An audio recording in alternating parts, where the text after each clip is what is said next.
Hello, everyone. Welcome back. And it is time now to do a little bit of talking, I say. And, of course, it decides not to do what I ask it to. Oh, because I don't have the right. No? There we go. There we are. And I think we're back on there. Hello, guys. How you doing? Hello. Hi, here and alive. What's up? Hey. What more can you ask for? Um, Oh, I could ask for a whole lot more, fair. but I'll be humble. There we go. So, welcome everyone to another digging deeper. This time into the classic anime film Akira, or Akira, or Akira, or Akira. I don't know how you want to pronounce it. I just call it the movie. Um, Bum, bum. or Yeah. yeah. Oh, And so one of the reasons I want to talk about the film is because it is such a classic. It is a film that became one of those films that, as an anime film, everyone kind of wanted to see. It was meant to see, so to speak. You're very much encouraged to watch this movie. And like I know when I went into Akira, I expected something very different than what it actually was. And so I think for me, the big thing about Akira is the overall tone and feel of the film, which I think it does establish pretty quickly. But a lot of the material I've seen around Akira, like AMVs and such, would often be presented as more like an action movie. Obviously big and apocalyptic and so forth, but as more actiony. And I think really Akira is much darker in tone than that. I think it is much more serious. It has its goofy elements, certainly, but the tone is definitely very apocalyptic. I think once I realized it's sort of this vision of apocalypse, that's when I was like, oh, I get what it's doing. What are your guys' thoughts on just sort of the overall tone and impression that Akira had on you? That I mean, it is very serious, and you're right about AMVs. Portraying it. You see a lot of action in the AMVs, whereas in the movie, there's actually a lot of exposition and talk about what's going on, and it's not as dense as like say Ghost in a Shell, where sometimes you kind of have to really kind of rewind a little bit and go, "What did they say again?" This is more straightforward, I think, but it is definitely apocalyptic. Well, I mean, the first 30 seconds of the yeah, movie kind of yeah. tells you what's going on right there, and but it's for me. We were talking a little bit about the manga versus the anime earlier.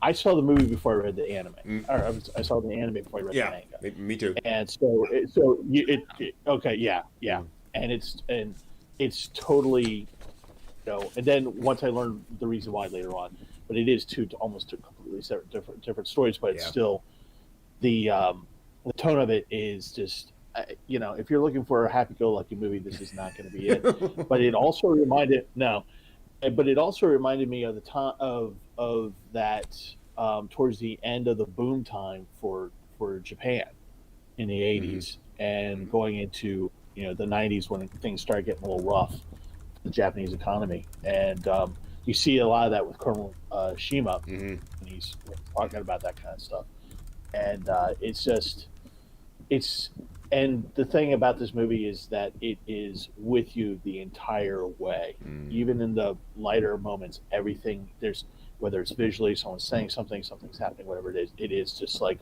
omnipresent. It's just like yeah, here's all the things that the human beings are doing right here, and here is doom, like with the fist, just going, we're waiting, it's coming, it's coming. Yeah. Yeah, John, how about you? Well, just I mean, in that first 30 seconds, setting the tone for the entirety of the film, it's like you don't, even though there are the injected moments of humor, the kids going to their high school and getting in trouble with their principal. Mm-hmm. Shut up! Bam! Shut up! Bam! Discipline! You know? Discipline! It's like, Discipline! just wailing it. It's funny. Yeah. And Poor there's needed and to the go to fight that with the clowns. There's plenty. There's plenty of action going on in this, but it's just like you can't. Yeah.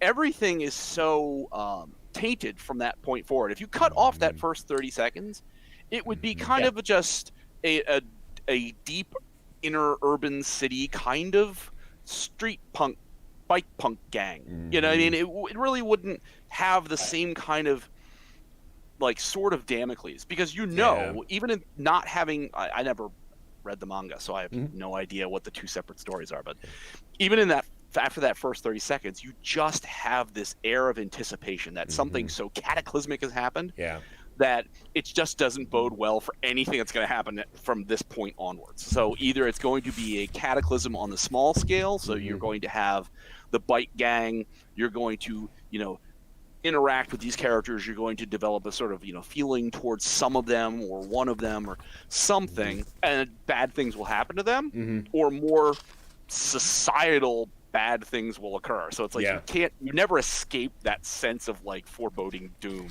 Exactly. And in fairness, I'm flipping open the manga, and here's the first page, right? There's Earth. Here's the second page. So it's definitely establishing the same tone. Yikes. And we're going to start this manga off with death. Tens of millions, wholesale, done. Over. No, totally. And I think you're absolutely right that setting that up and starting with, apocalypse really tells the audience that this is not going to end well. And so it gives context to everything that you're seeing. One of the things that I think, and so for those curious, the movie is basically like the first sixth of the story of Akira, of the manga. Much of it, and I hope this isn't a spoiler, but essentially the story of Akira the manga is the story of Tetsuo and, frankly, Akira post what happens in the arena amidst all the destruction of Tokyo and the new society they try to create, basically dealing with Tetsuo's powers. So essentially Tetsuo gaining his powers is the setup to the main story of Akira, of how do you live with a godlike being amongst your midst who is also a horny, annoying teenager, basically. And the happiness just continues. Steve, I think you muted. Oh, yeah, I imagine it got better and better. Sorry, one second, guys. I'm not getting their audio. Can you all hear that? For some reason, not getting any of their audio. Always something, right? We're always getting some weird little audio thing. How did we... Can anybody hear us on the other side of this? One moment, please. Please stand by. Stand by, ion control, as I reset their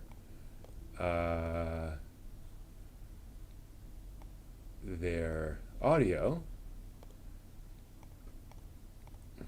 Are you guys there now? I cannot hear you at all. Great! Perfect. Okay. Hold on.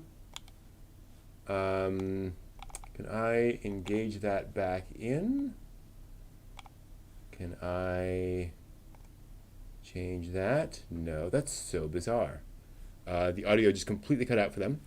Discord's being funky. So just give me a minute. I'm going to reset that. No, that isn't helping at all either. Cute.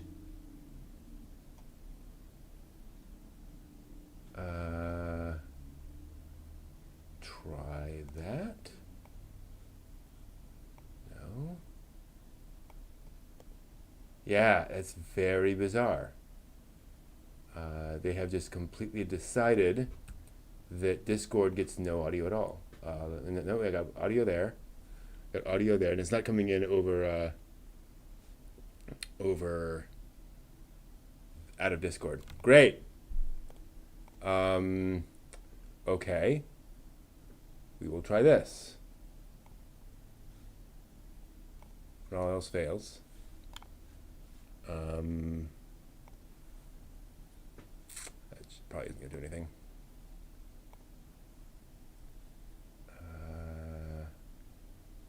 Camera, how do I change? But that's their audio. Gah! This is so frustrating. Sorry, everyone. You hear me? Can you hear any of them? Because I'm not hearing anything from them. There's no mute on them. I can manually mute and unmute them, but that doesn't change anything. Their volume is 100%. Let me change. Oh, is it that thing with like the voice, the audio output device? Probably is. Are you? Can you hear me? Can you guys speak? Try that. Try that. We will try that. Nope, that's not it. Sometimes they decide to change the output device. That shouldn't make a fact. Try redesigning the chat for video. That shouldn't be that. Video settings. All right, so let me try this. I'm going to disconnect the call, and then I'm going to like actually restart Discord because it likes to stick around, quite understandably. So we'll try that one more time. This will all get cut out in the final process. Oh, there's an update. Maybe that has something to do with it. So Discord is now updating, installing update 3 of 5. So perhaps that is my issue. We will find out momentarily as it restarts. And then let me move it over so you all will actually be able to see it. Watch this not work. Let's see here. You guys say something? Nope, still not working. Great. Wonderful. What could it possibly be? The voice is correct. The other stuff is correct.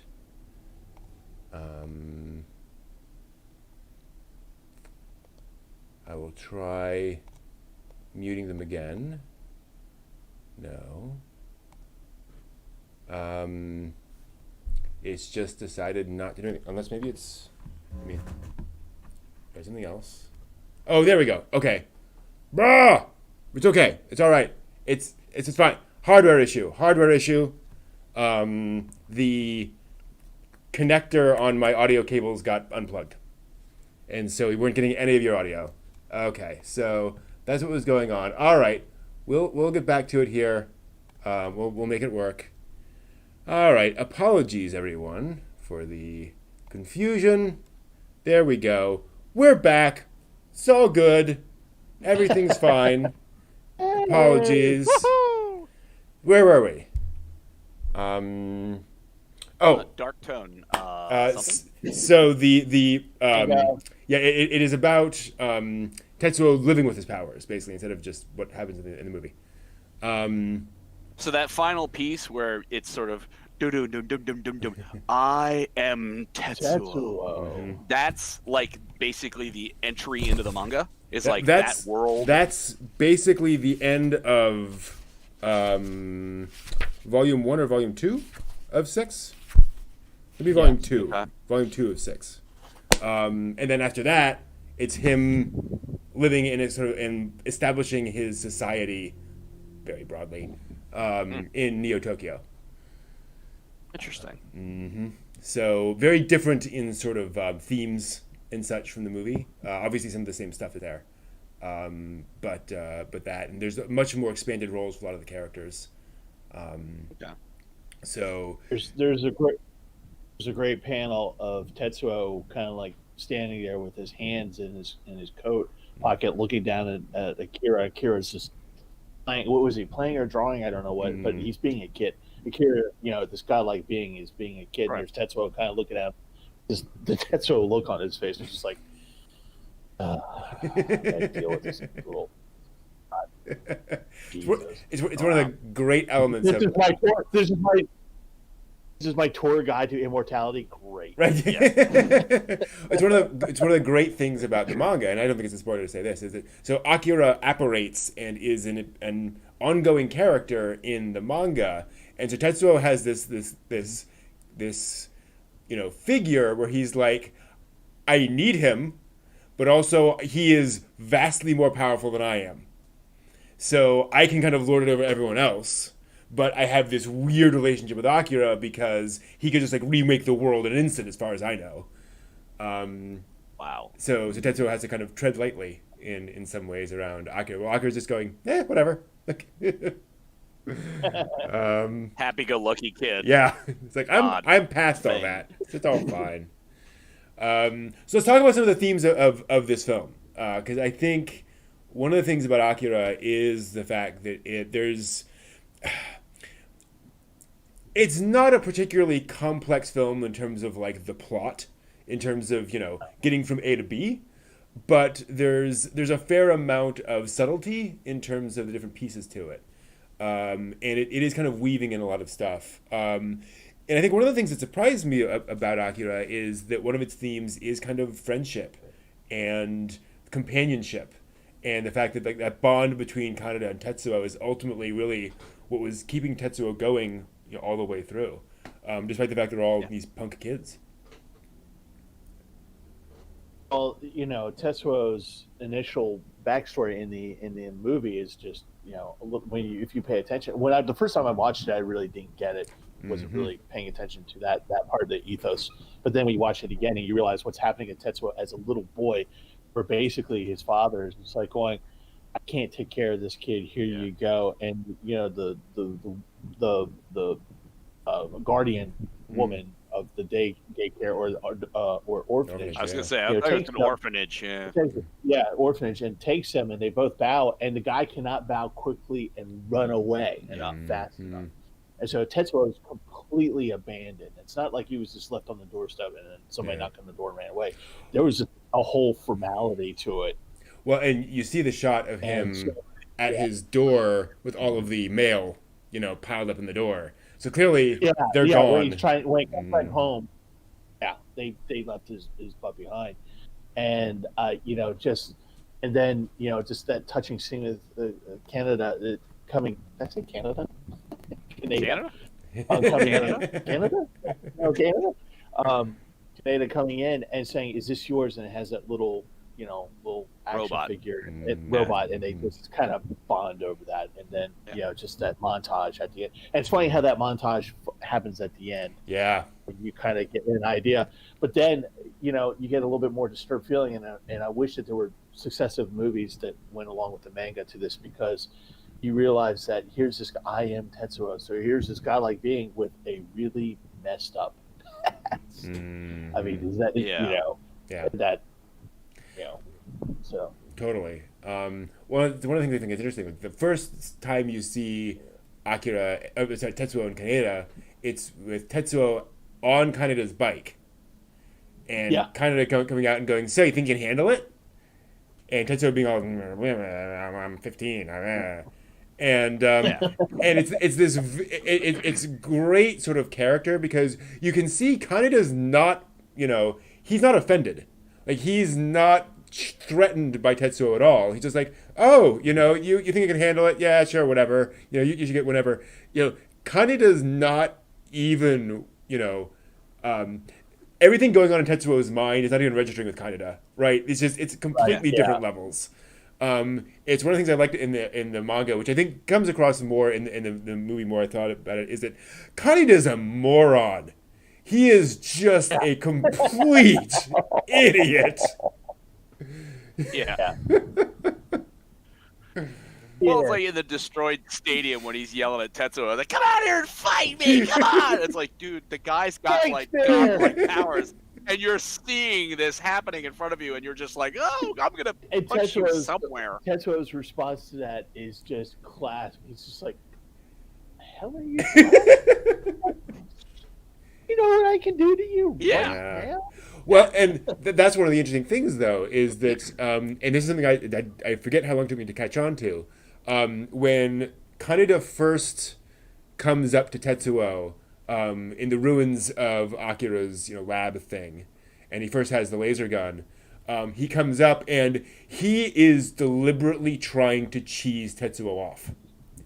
That whole scene, because suddenly he's not funny, he's not any of his normal things. He's like, what words can I use to piss off Tetsuo right now? Because that's the only chance I have. Yeah. And it's something that he kind of returns to over and over when he can remember it. Is this idea that, that if I can get him off balance emotionally, then I have a chance, because then he's kind of, unfocused. Right. There's a neat moment. Well, it's like getting your evil protagonist to monologue. Yes, exactly. That's that moment. If you can get your evil guy being like, "Well, here's my plan, and I'm going to do this," and it's like, that's perfect, because then when I'm moving my hands this way to fire the laser rifle, you're not going to notice. Exactly. So, what are some of the other sort of themes there that leapt out at you guys? The whole political corruption. That is exactly what I was about to say. I'm like, the entire corrupt system. Mm-hmm. I love that whole entire scene of the city politics happening right there in that room, that opulent room. And you see these guys who are just like varying degrees of self-absorption to not caring to just incompetence, and everyone's screaming at each other. The mayor or head counselor or whoever he is, with the bald with the little bit of beard, he's just sitting there, doing his glasses, like, yep, another day at the job. Mm-hmm. And Colonel Shima is sitting there, and you can tell Colonel Shima just wants to pull out his mind and just start going, I don't like you, I don't like you, I don't like you. Mm-hmm. But that scene is great because when you look at actual real politics and in other countries and things like that, and you see periodically on YouTube videos to this effect where how violent it almost gets in those meetings.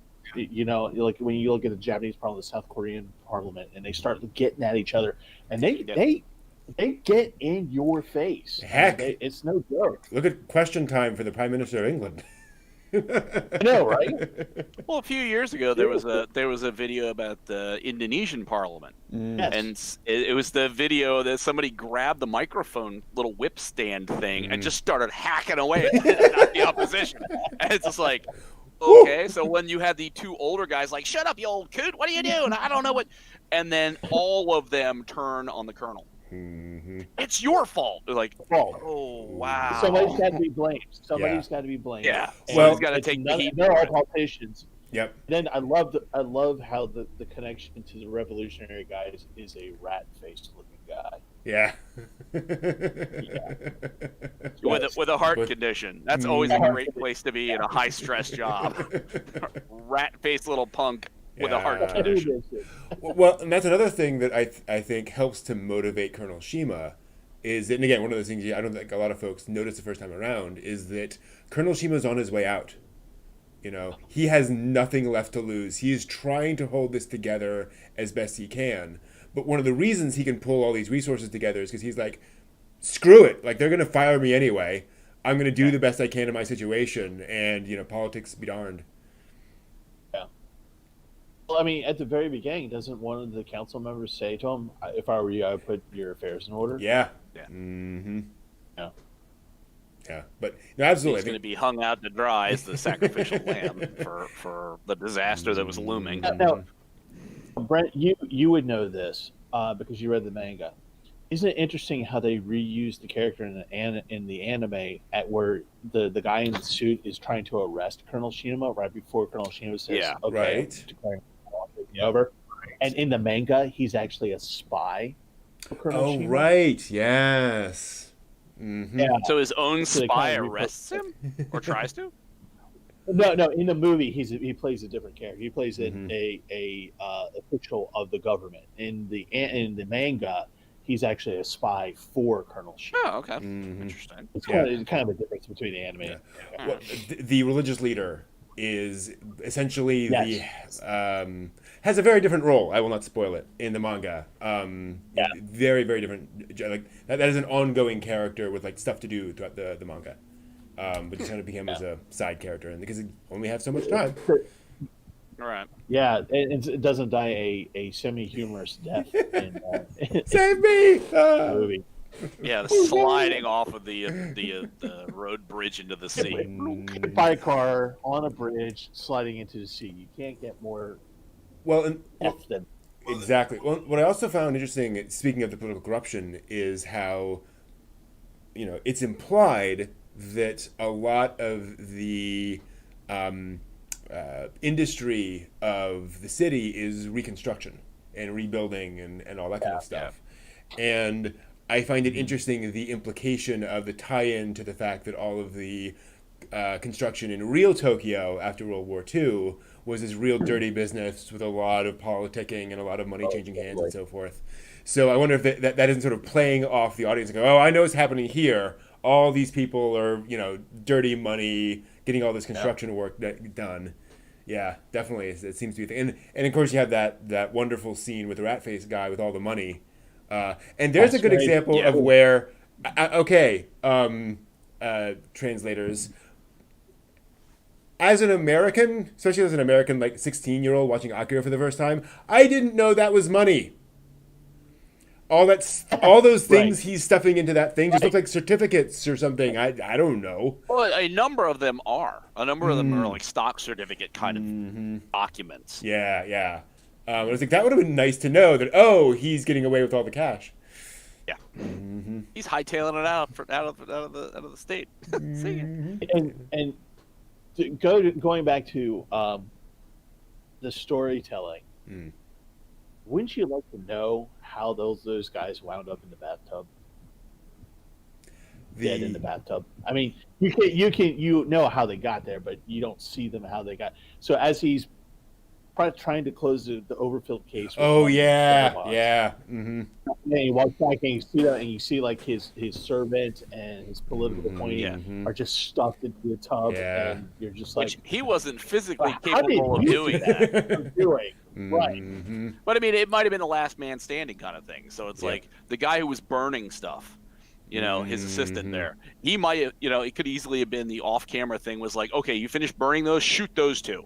Yeah. Or shoot that guy, go into the bathroom, and then little rat-faced man walks up behind the guy who just shot the other dude, shot him in the back of the head, he falls in the bathtub. And it's like, okay, yeah, that would make sense. You're clearing out all the people who could talk. Yep.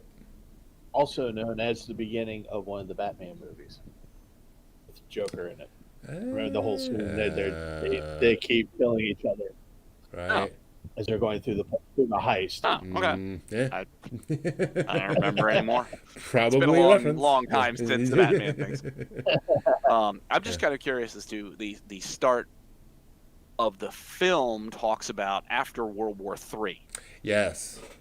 And it's like, do they in the manga go into, because Akira awakening to his power wouldn't be World War III. It would be Tokyo goes up in this hellish, awakening god holocaust. It doesn't necessarily mean the rest of the world came to an end, does it? Akira was not a kid. That was a bomb.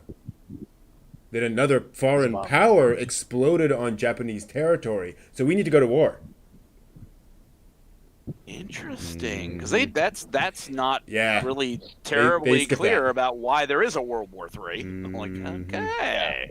Yep. Was it to stop Japanese development with whatever Akira was doing? Because they had that entire little, children's creche where they were training other kids, the three kids, to utilize powers like Akira. So did somebody bomb them to shut that down? Oh, no. I you misunderstand. That explosion was Akira.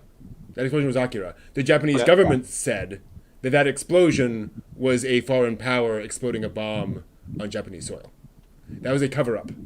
So was a cover up. Yep. So was there then genuinely a World War III? There was, yes. Like they had to respond? Oh, good Lord. Yeah. Wow. So, and like one of the ways that you can interpret that is that that's what touched off World War III was the cover up, the Japanese cover up. And so that, wow. So that to try and cover up this Akira thing, they go, we got nuked by whomever, or probably the United States, I think, if I remember correctly or not. And we got bombed, and then everything just went to hell in a handbasket. Well, actually, that's an interesting thing because the Americans show up in the manga because very quickly they, like an American destroyer comes up and goes, "Oh hell no, not again! We're gonna fix this." And guess what? But they do make it clear that the Americans, and it's one of the things I appreciate about the book is that the Americans are like, oh no, like we're aware and we're monitoring this, and we're not just going to sit back and hope that the world doesn't get destroyed again. We're going to respond and try to deal with this, and so they do come in and try to deal with it. See, that would have been some nice additional detail because it leaves that inevitable question in your mind. It's like, okay, it's 20 years after World War III. Okay, why was there a World War III? Well, and that's one of the things I want to get into. What exactly happened? Yeah, is whether this movie, or how effectively this movie functions as sort of a standalone movie. Like I know when I watched Akira, especially the ending, I felt like this doesn't feel like the ending I would have written for the movie I just watched. Right. And then when I knew there was a manga and there's a lot more going on, I was like, oh, I guess that's where you have to end. Like, I get it, not ideal, but whatever. But I do feel like Akira feels a little, I think incomplete isn't the right word, but that there are those little vestiges that just kind of didn't quite I agree with you. It feels incomplete. Okay. You know what I mean? It's just that's watching it more makes that more like stark versus having seen it when it first got here to the US. You just totally didn't look at those kind of little things that you're missing because you were sitting there just in awe of what you were watching. So it was just like, oh my God, this is amazing. And it's only the second or third or fourth viewing that it's like, I'm having a feeling I'm missing backstory, and I feel like I don't know where this is supposed to fall in like a timeline. But when I watched it for the first time, it was my freshman year of college, and it was literally a friend of mine. It's actually the reason why I have so much affinity for this movie is because it's the movie that got me back into anime. Oh wow! So I mean, there's a huge long story behind that, but anyway. So when we watched it, what was his name? Tim, I think it was. He kind of came in and said, "Hey guys, this is a thing called anime," and I was like, "Oh yeah, I know what that is, kind of." And he said, "This is Akira." He put it on, and he had just gotten the VHS type of the first week that was sold. Wow! Right. So I got it with no context, and so we watched it, and we watched it, looked at the screen, and was just like. Just like oh my God, what have I just seen? It's wonderful, it's amazing. All these different. Was it subbed or dubbed? No, we watched the subbed. Okay. See, I only ever got to see the dubbed. So I've seen the sub. Oh yeah, I've seen the sub, the first dubbing, streamlined dub, the third dubbing. Yeah, and so another dubbing. Oh yeah. Yeah. And so, after we watched that, our top of our heads exploded because it was just magnificent. But there was so much of it we didn't understand, and so we actually rewatched it that same night. Nice. And that's when we started picking at it a little bit, and it was over the years. You rewatch it and you go, oh wait a minute, and and then it took me a while to learn that there was an actual manga to it. So for me, this was the standalone movie, and this was it, and this is all we had. Okay. So this is for years. I was like, okay, this is for me, this was just the movie. When the manga came out, I'm like going, oh, okay, there's an actual manga on this, and Yeah, I'll start reading it. I know what the story is, so or was I wrong? Yeah. So I'm getting into it. And I'm like going, wait a minute, how many freaking wait a minute, the movie was like 2 hours. How many books are these? Like I went to the comic book store, bought the actual not the volume books, but the actual issues. I have the first four. I have the first four Wow, issues. that's and cool. before I figured out that I went and That's gonna take a while. yeah, and I'm sitting there and I'm like going, okay, wait a minute, how many of these are there?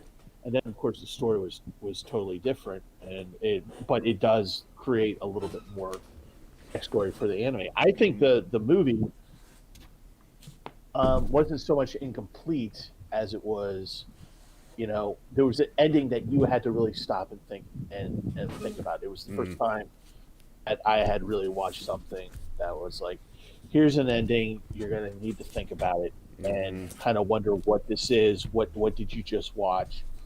You realize that it's not about Kaneda at all. That's about Tetsuo. That's the first realization that you have. And then you kind of go on and you're just like, going, oh, okay, there's so much more to this movie. And beforehand, like for me, my whole anime experience was like, morning. Yeah. To give folks an idea, yes. Wow. No, I thought it was like 2 or 3 of those. Sure, like, yeah. And so my anime was limited at that point to Speed Racer, Aqua Boy, Kimba, Voltron, spotty viewership of Macross Robotech, and Castle Cagliostro, that Lupin movie, which I totally love to this day. Oh yeah. But beyond that, I really didn't have much anime experience, and this just brought me back in, drew me back in. And the biggest reason was because of the technical aspects of the movie. But the movie itself, for me, for a very long time, was its own thing. And then once you read the manga, you kind of go, and then you read the story about how he had to create the ending and work his way backwards to the movie. And then you realize you don't need to read the manga to watch the movie, by the way. Sure. You don't need to do that. So in that sense, it's a standalone. But if you do read the manga, so much more context comes into play that makes things a little bit more understandable. Like the whole that there was a World War III and there was a reason for that World War III. Right. Yeah. I think one of the other things that we get, and apologies for suddenly being on the surface of the sun. My lights decided to go high. I'm being attacked by Canada apparently. Or Tetsuo. Or Canada. Yeah, okay. Or Canada. Darn Canada. The one thing I think that is a sacrifice to some extent in the movie is the female characters. Watching it back this time around, Kay is basically just pulled around by fate. She's like some random flunky in this organization, and then is just pulled around, then becomes basically Kyoko's puppet. Kyoko is there to be, magical oracle girl who just spouts mysteries. And then poor Kaori. I mean, we get this long eulogy for the other guy who dies. Kaori is just trying to be a girlfriend. She goes down and everyone immediately forgets she exists. And it's like, and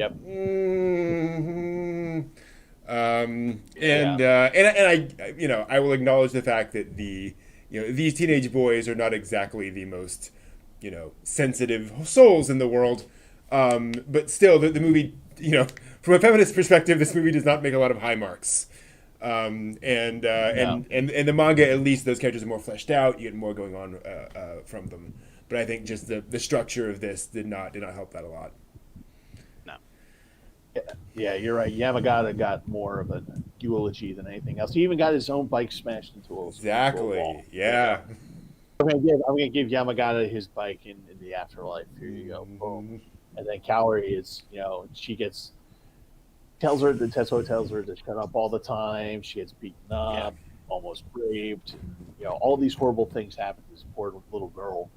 And then at the end of it, she's trying to help him, trying to be nice and loving, and he's just like, as 15-year-old boys are wont to do. And then he turns and he loses control, and he starts screaming at Kaneda, who's inside of him, going, she's becoming part of me, and you're like going, no. Yeah, it's gonna go oh. badly.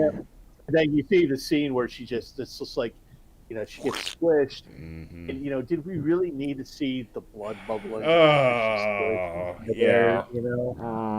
And but that's it. And she is never. But you're right. You're absolutely right. She is never mentioned again in the movie. Yeah, and it feels like a disservice. Except for the one. And what's interesting is, and I'm not going to dwell on this, there's a scene later in the manga where Tetsuo, as this, all-powerful, figurehead in this ruined Tokyo, has, let's just say, several girls delivered to him. Because he could do that, right? And then it deals with the fact of, like, hey, how traumatic that is for them.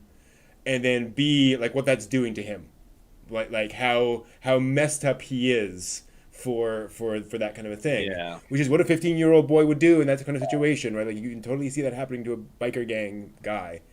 But you get kind of both sides of it, of yes, this is, a really terrible thing, but also, like, it is a terrible thing. Like, you actually get the consequences of that.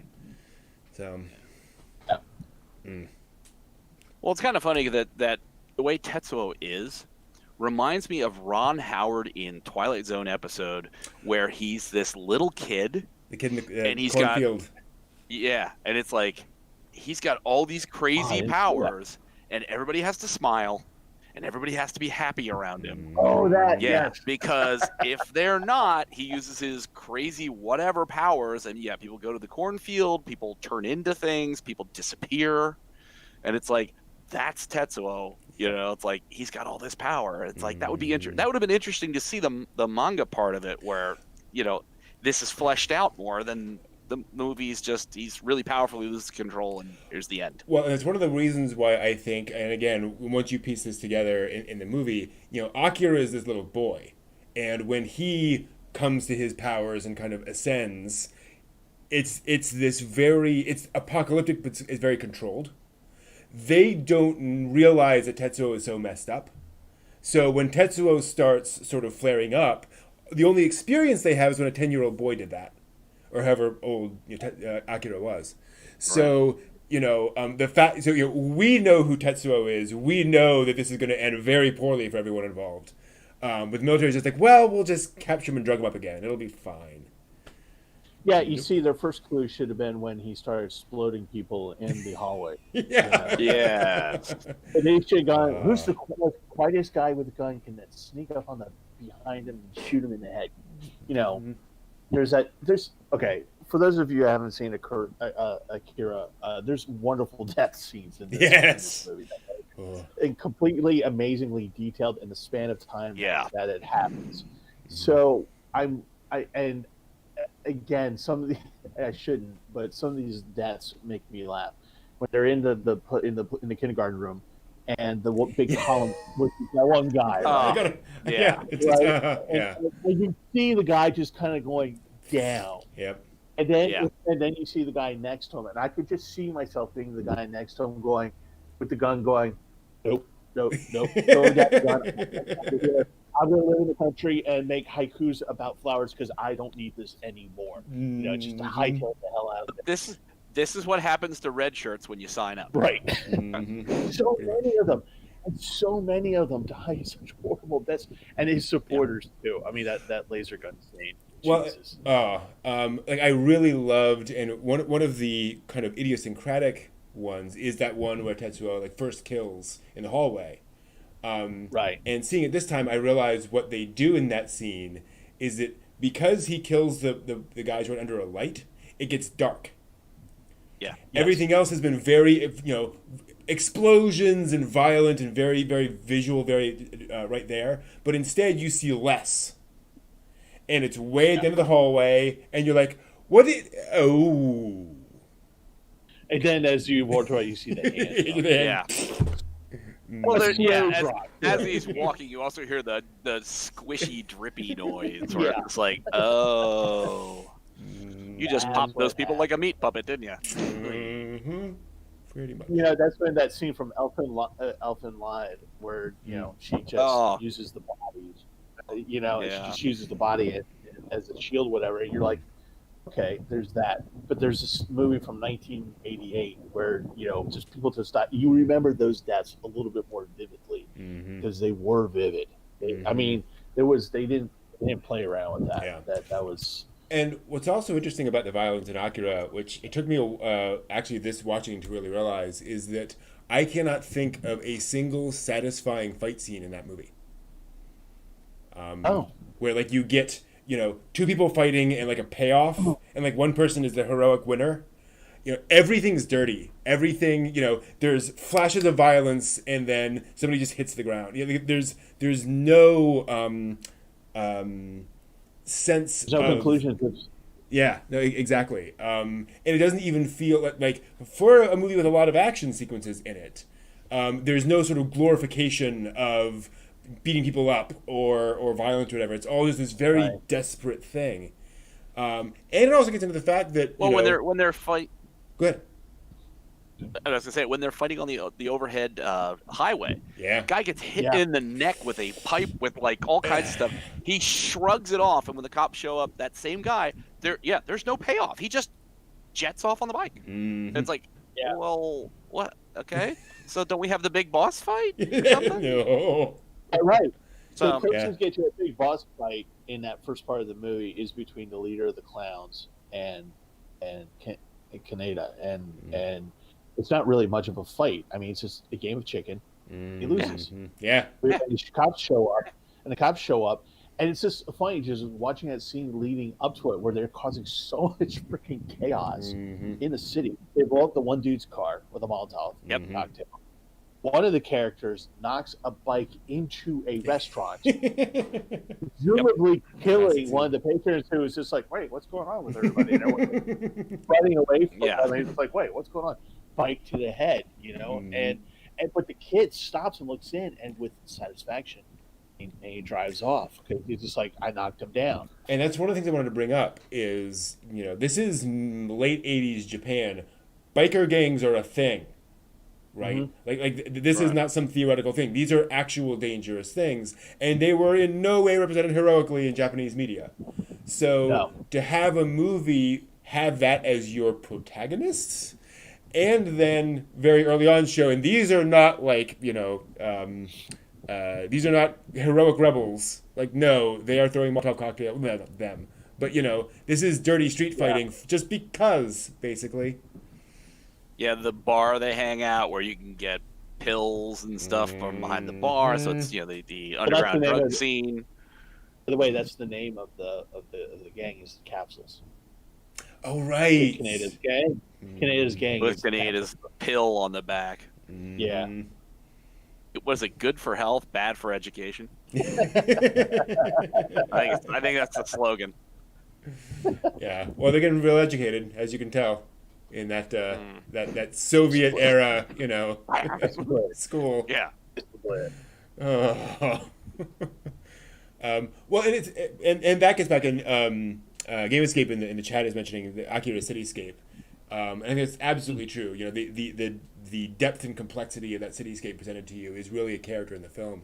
But it's also little things like when they're being interrogated by the police, before they go back to school. And like there's a guy with a grenade, long live the revolution. Right. Yeah. Everyone just you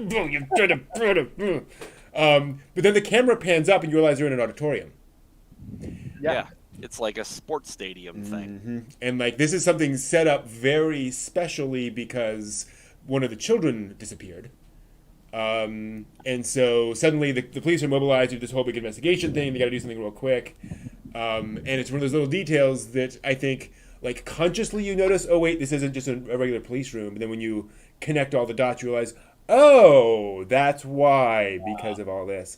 Also, did you notice that the doctor always refers to them as numbers, while Colonel Shima always refers to them as with their names? Yep. Oh, interesting. Yep. He's always saying Kyoko, and he's always saying number 37. It's like, Oh, interesting. Yeah. No. Well, the thing with the stadium that made me think of is Pinochet in Santiago, Chile. With that was 1970s, but that would have been in the collective consciousness of that, where you had Pinochet's goon squads collecting people in the Santiago Stadium, and that's where you started seeing the disappearances. Mm-hmm. Yeah. So, people went into that facility to be processed supposedly, and then they were gone. Mm-hmm. So that I kind of wondered, Yeah. having seen that, it's like you chose very specifically to put this in a sports stadium, and boy, doesn't that feel an awful much like you're referencing that. Absolutely.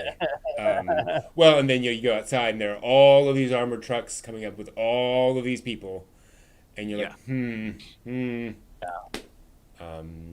yeah, it's real interesting, and it's one of the reasons that I think Akira does have that power, is that Akira is not simply a science fiction action movie, is because it is pulling in these elements of like government corruption, of like Pinochet, and all of these things that have resonance throughout history, and then throws that sort of science fictional element on top of it, which I think makes it very relevant. I love the fact that they stole all their bikes. These are just street kids who stole these things. There's nothing really special about them. They're just kids who happen to stumble upon this massive conspiracy. Much to their detriment. They're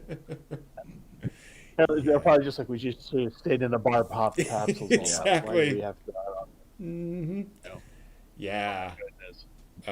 It's funny. Well, I mean, go ahead. I was going to say, the one of the opening sequences is the guy, the rebel, who has 26, and he's the Takashi, and he's pulling him through, and you get this, again, the violence and how like things, you get a sense of like there's civil unrest going on here, like, and not just like people chanting with signs. I mean, serious stuff is going on. You see the blockades and all this stuff, and the fact that there is a running gun battle and stopped traffic, and as they're doing it, they're showing and while they're doing that, they're showing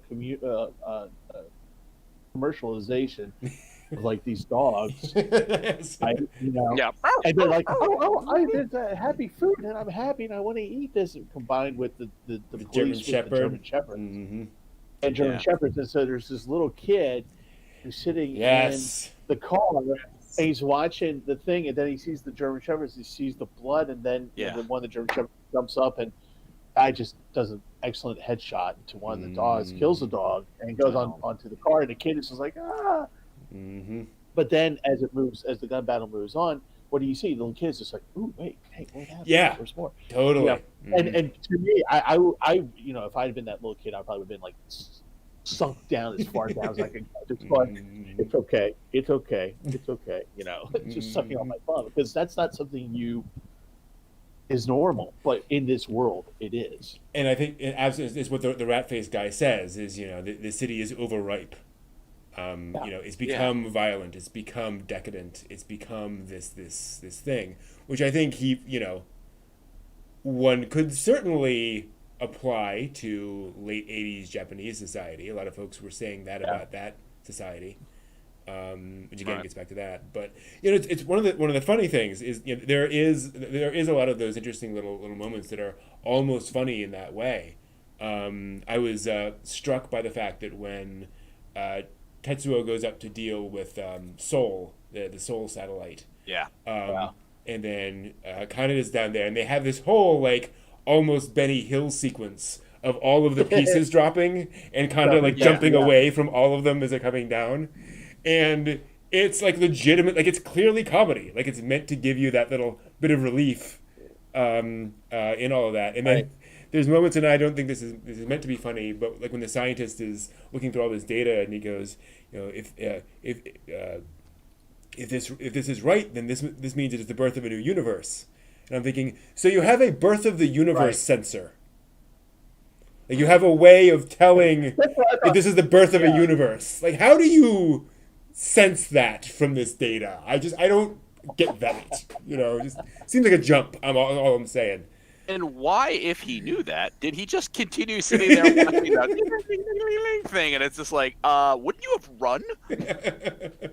Or the universe tells me Big Bang, and the operative part in there is Big Bang. Mhm. It's all going to go off, and it's not going to be good for you. And So- it wasn't. And almost every single death in this movie is by squish, Yeah.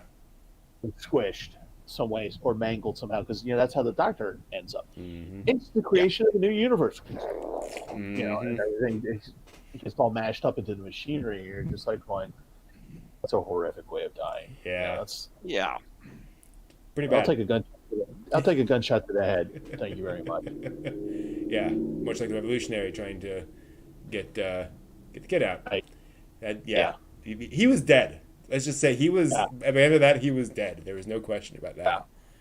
There was no coming back from that one. So speaking of endings, No. and speaking of dubs,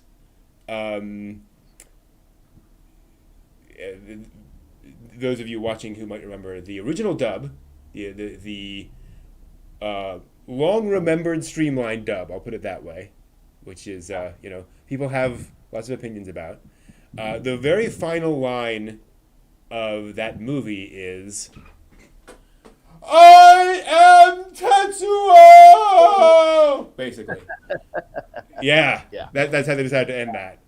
Wait a minute. The one I'm familiar with, it just is very quiet. And It's that very I am Tetsuo. That's And- the second dub. and that was the Japanese ending. That was the Japanese version. is much quieter. That was the one I saw in the theater. Yeah, and Yeah. and the New English dub 1992. is very quiet. So yeah, and that's the thing is that the original streamlined dub was, and I don't know, but I think the assumption was Tetsuo's a fiery kid. He would there's an interpretation in which he would be sort of celebrating this moment. But I do feel like that works better. Being a Much little more, calmer. being calmer, being like, I've reached my place. This ended. I am aware. I am Well, aware. of After myself. all I the am Tetsuo. all the laser cutting and the giant machinery and blobby everything else, the ending of it and him being pulled into the cataclysmic end, that makes much more sense for him to be. He's kind of at peace with it now. He's not this bubbling mass of out of control crap. Things are brought more into focus. Yeah. So it's like that's his transition. It's like, okay, that would make much more sense than like, that's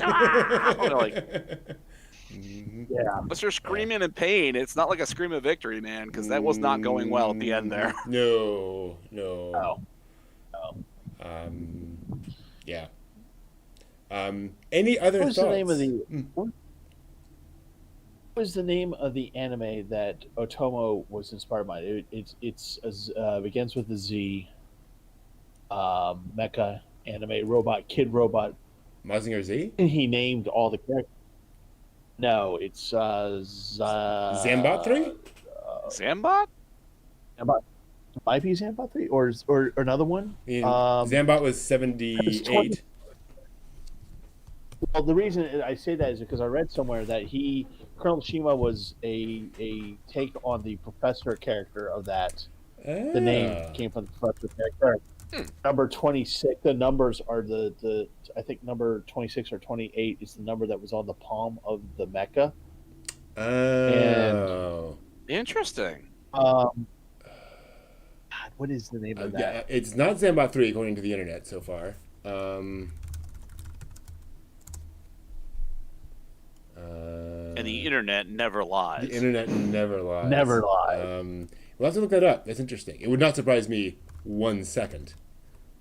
Otomo being Otomo. No, give it.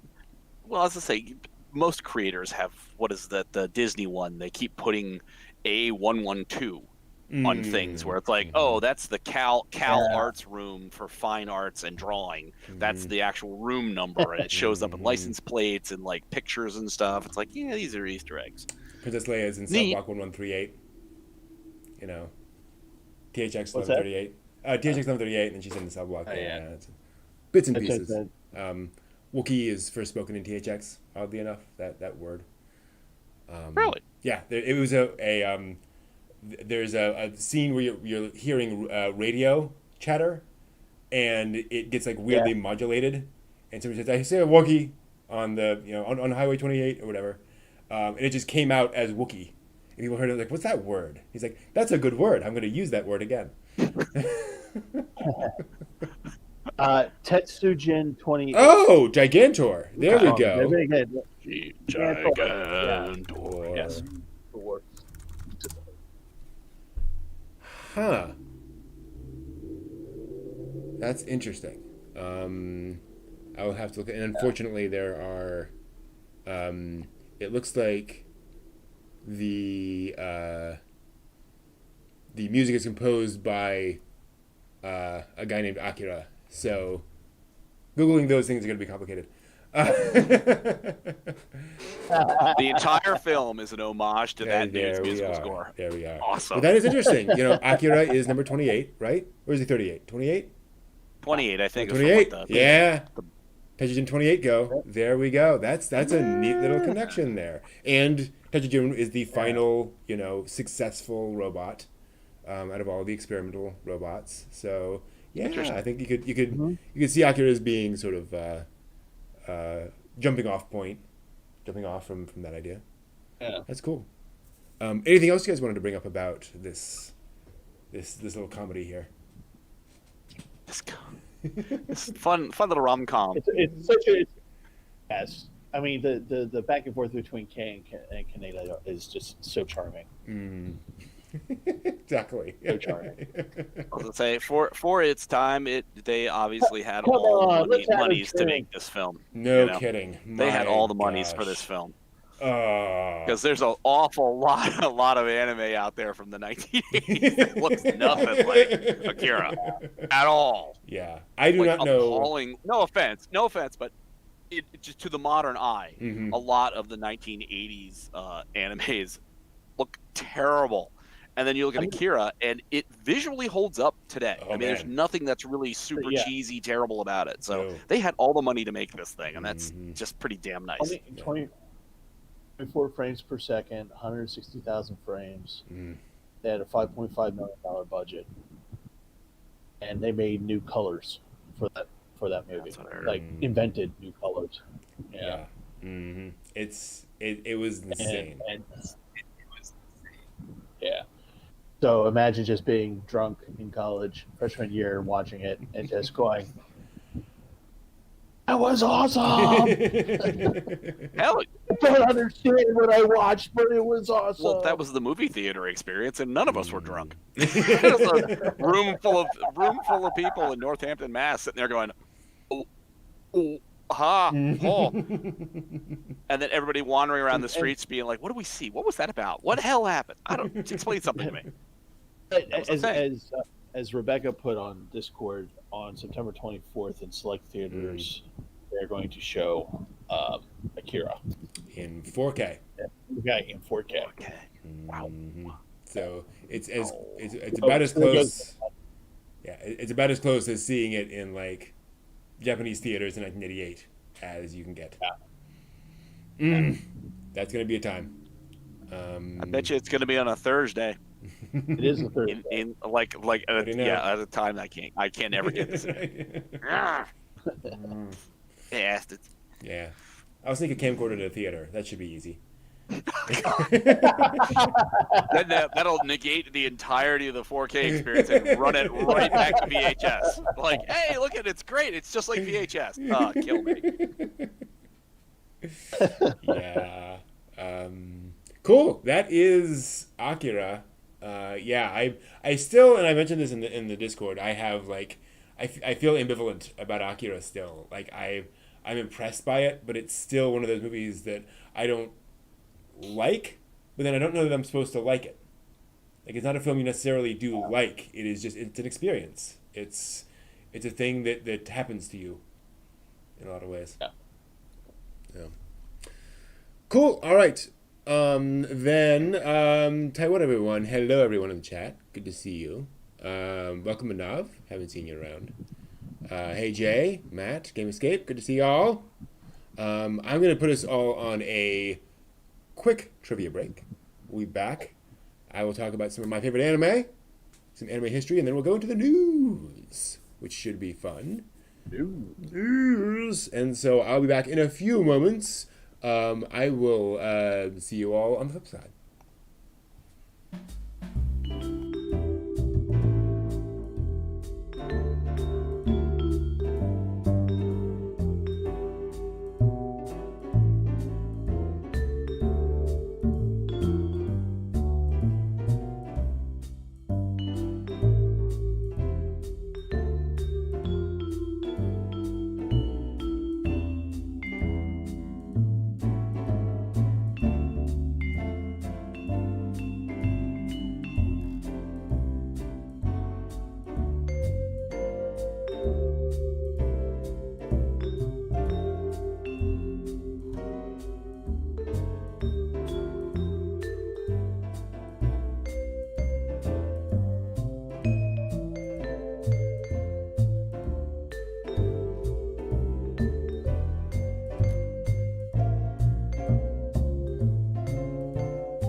Sure enough, there we go. How's that?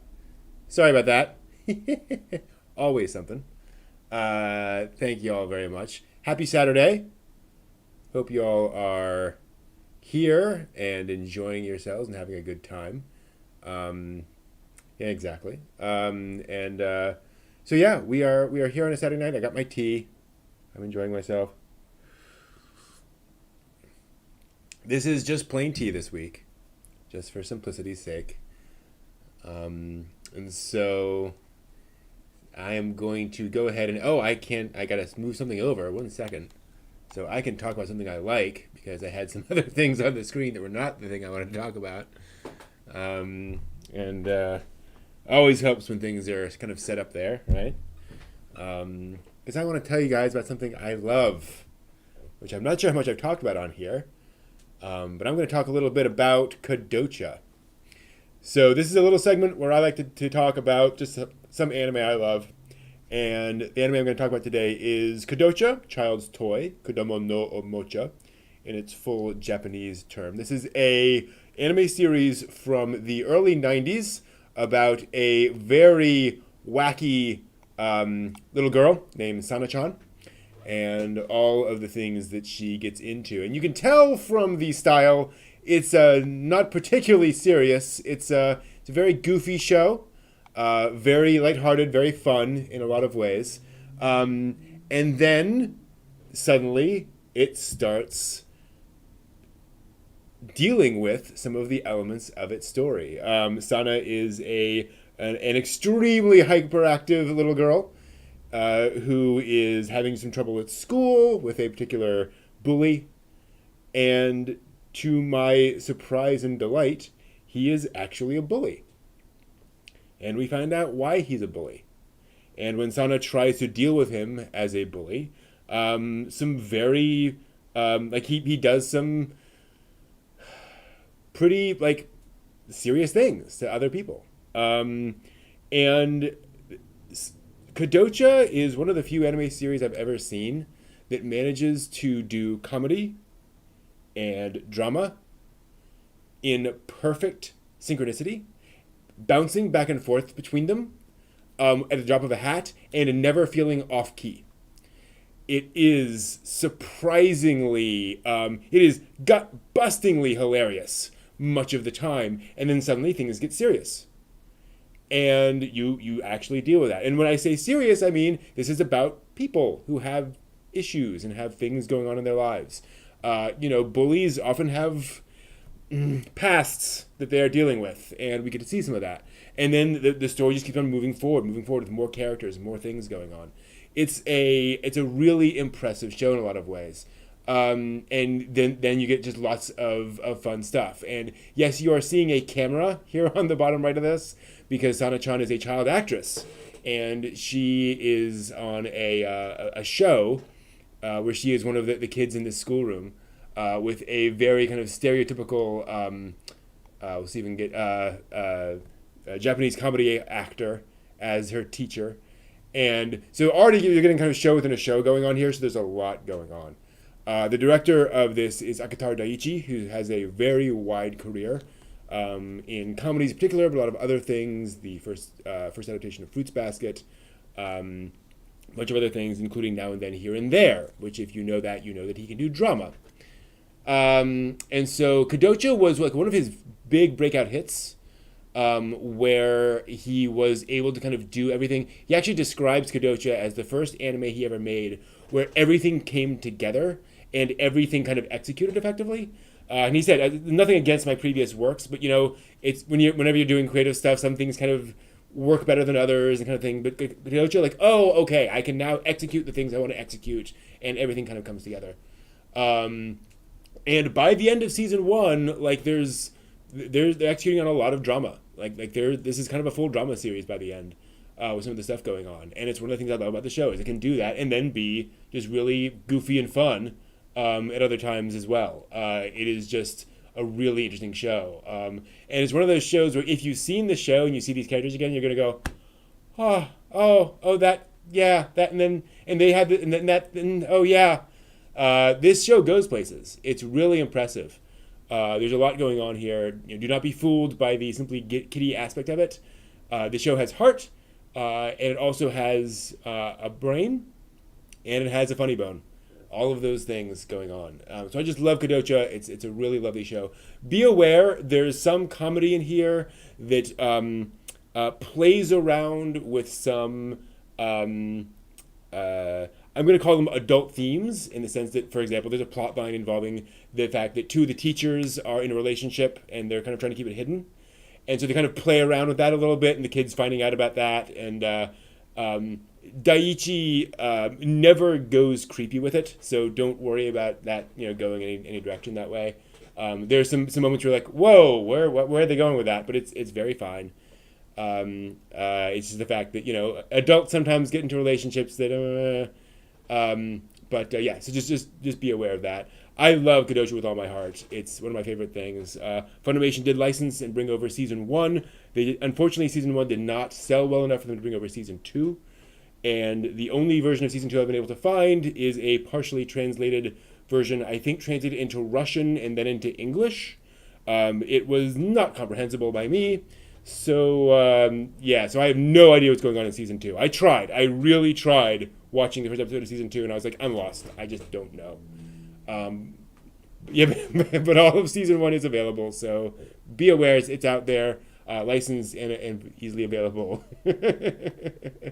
And yes, and as you can see, this is one of those shows where suddenly things get well, I mean, that seems a little goofy, but things do get kind of serious at times. But love Kadocha, lovely series, a lot of fun.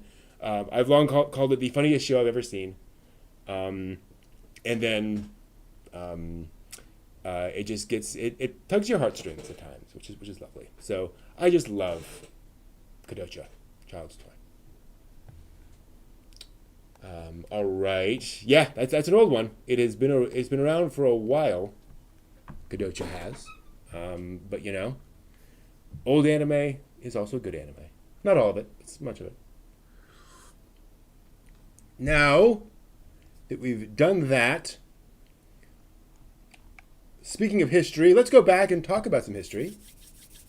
Do a little bit of anime history while that's kind of synced up, because this is a historic week in American history of anime. Let's talk about that real quick. Welcome to This Week in Anime History, where I like to talk about some of the things that happened this week in anime history. Beginning all the way back in 1963, when on September 7th, the original Astro Boy premiered in America on the ABC network. Now, those of you familiar with your history, and the history of anime, and particularly the history of Astro Boy, will note that Astro Boy came out in Japan in 1963. Same year, much earlier in the year. So Astro Boy came out within a year in America as it did in Japan. That's how quickly they did the turnaround on Astro Boy to bring it over here in America. There's some great history around the show and how it was brought over here, and some of the back and forth between ABC and Tezuka Studios on their adaptation and how Tezuka was producing it and so forth and so on. There's a lot of fascinating things back in there. But yes, we got Astro Boy over here very, very quickly from the original Japanese series, which is always kind of cool to see. And then much later, we got another beloved anime series. September 11th, 1995, Sailor Moon premiered in the United States. And there was not a lot of, Sailor Moon, some people argue, was the first sort of cartoon for like adolescent girls, for young teenage girls in America. There's certainly been plenty of cartoons for girls at the time. Strawberry Shortcake and all those kinds of things. Rainbow Bright, My Little Pony. But Sailor Moon was clearly aimed at a somewhat older audience. And that definitely captured that audience in a lot of ways, and captured a not insignificant male audience who liked to watch the transformation sequences. So you got all kinds. And Sailor Moon was definitely a big deal over here. Hit a lot of syndication, hit a lot of, and then of course went on Toonami, and got a lot of airtime there. So became a significant thing. And again, the first notable Magical Girl series over here in America. I don't think there have been any other Magical Girl series that made it over here to America, except maybe I don't know, I'm sure like Creamy Mommy was on some public access station in Hawaii, right, in like 1989 or something. But in terms of big audience, I think Sailor Moon is really the first big one over here in America. So we got that. And then only 3 years later, so what do you think about this? 3 years later, saw the premiere on September 8th of Pokemon, the anime series in the United States. And so, yes, we got to see Ash, Misty, and Brock start their adventures back in 1998 and begin the Pokemon craze, and children spending all their parents' money on Pokemon cards and all that kind of stuff. All started in September of 1998 with that show, and it certainly I think it worked. I'm pretty sure they count that as a success in any possible definition of the term. So yeah, that was the Pokemon definitely worked. So yeah, a lot of news this week. And that is the news of the week, or that's the history of the week, I should say. But yeah, totally. That was. I remember. Let's switch back to the no, not that to that's because that's there. And I need to turn that off because we're not in that anymore. Doot. Do you guys remember when Pokemon was gambling? What? When parents were arguing that Pokemon was no different than gambling, and it should be like banned and regulated, the card game, because their kids were buying so many cards, and they argued that they were encouraging children to gamble, and so it needed to be like regulated. Older children to be. I don't think I was in the right place at the right time to have paid attention to that. No, I remember this. That because it was a card game, and like you could actually possess cards, things like that. As you played the game, and that was kind of to accrue things. So it was like. So was this in '98, or were we talking like '99, 2000, somewhere that they were having that discussion? Well, yeah, I mean, yeah, because the card game came out around the same time, but I don't remember exactly when. Yeah. And I remember this. I was not paying attention to things like that. Local news.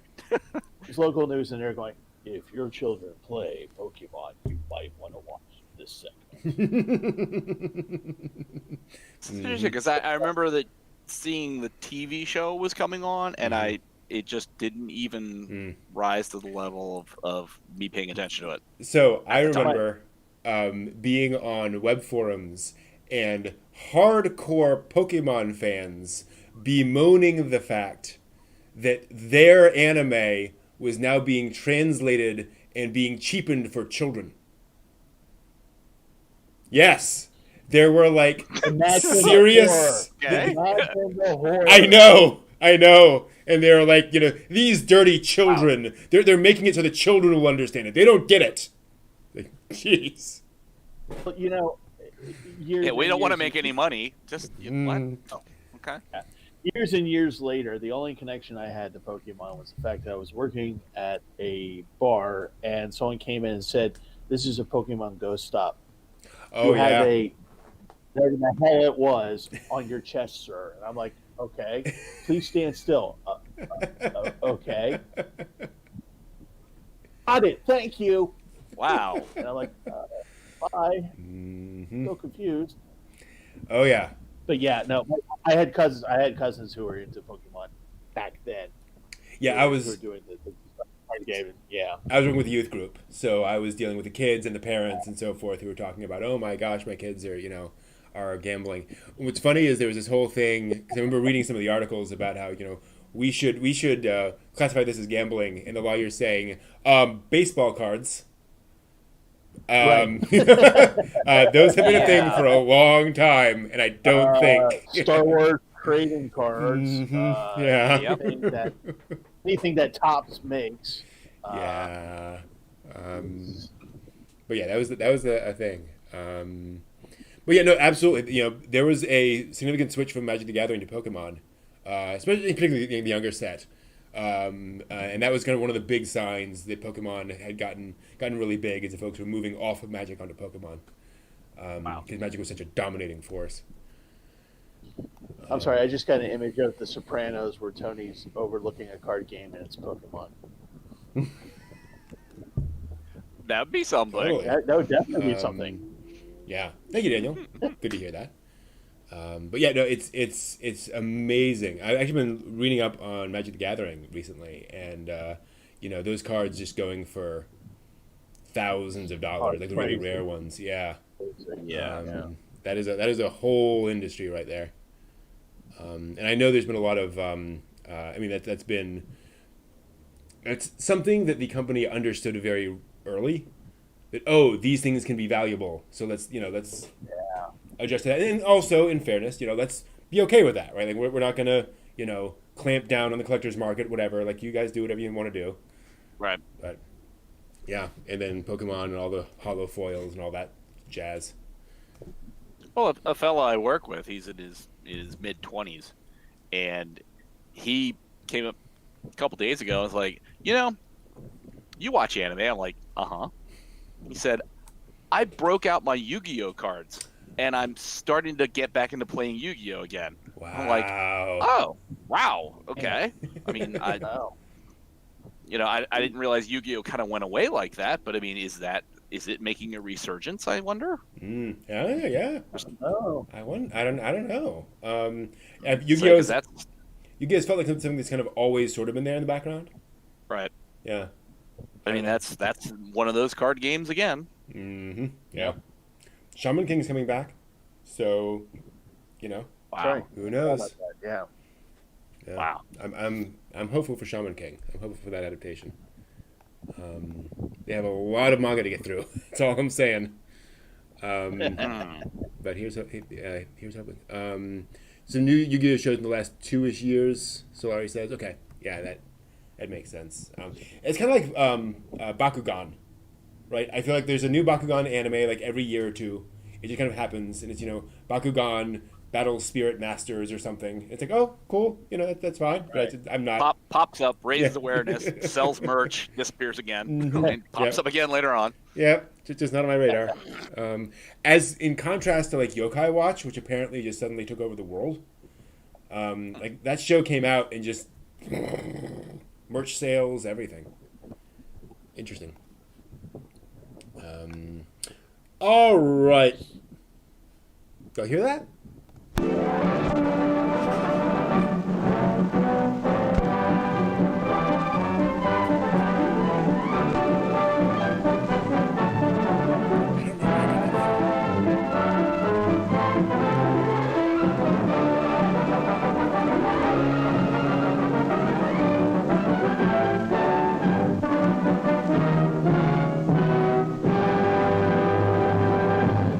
Someday, I'm going to get flagged for that audio because somebody's going to put up a copyright on it and somebody's going to complain.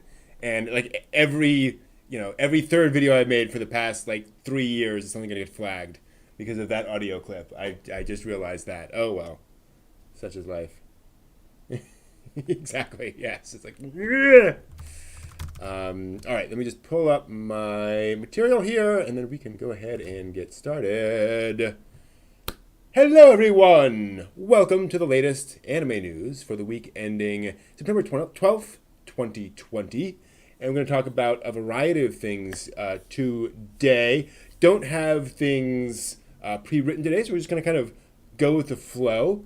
And we're going to start with the news about Project Scarred or Project S-Card. I am not sure. I assume it's Project Scarred. This is a new franchise, new television series in the Project Scarred franchise called Project Scarred, Scar on the Praetor, which I'm sure makes sense to fans of the franchise. That is coming January 2021 on the Animeism programming block. We have a variety of actors involved on it. Gohans is credited with the original work, which I really hope is a Dragon Ball Z reference. I'm not sure. And then Shingo Suzuki directing it. Tamazo Yanagi writing the scripts. Konish of Hitalia and Line Barrels of Iron composing the music. Tamazo Yanagi did Handshakers and Wuz. I don't know. with folks a variety of other folks involved. The franchise's story is set in a fictional ward of Tokyo, which is formed as this sort of lawless independent state after a rebellion called the Akatsuki Rebellion overthrew the corporate masters of the ward.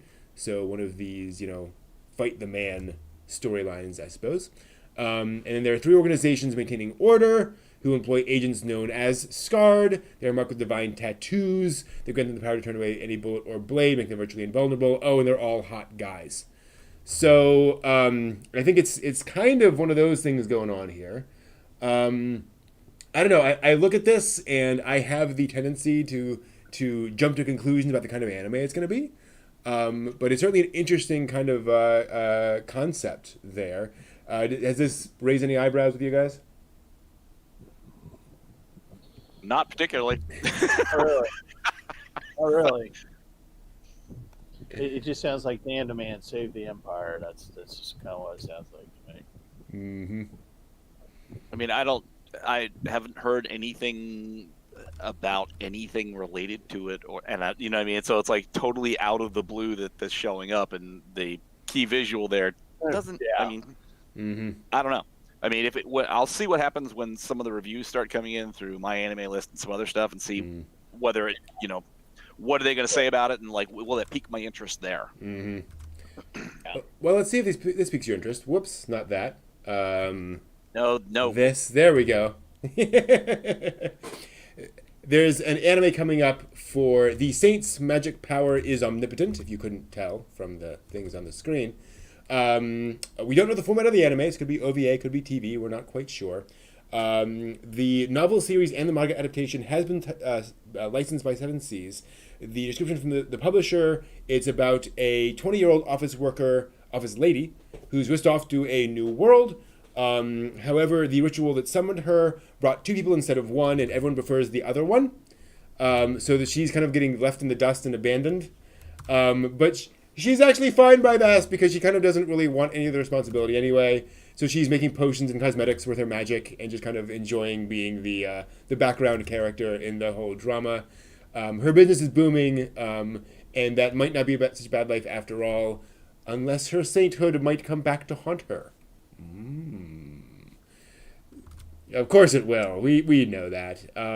Originally launched on the web in 2016, the novels, there are, and the first novel was actually published digitally August 27th, so not that long ago, with the print version coming out soon, and the manga coming out December 8th. So does this pique your guys' interests at all? Oh, hell yeah.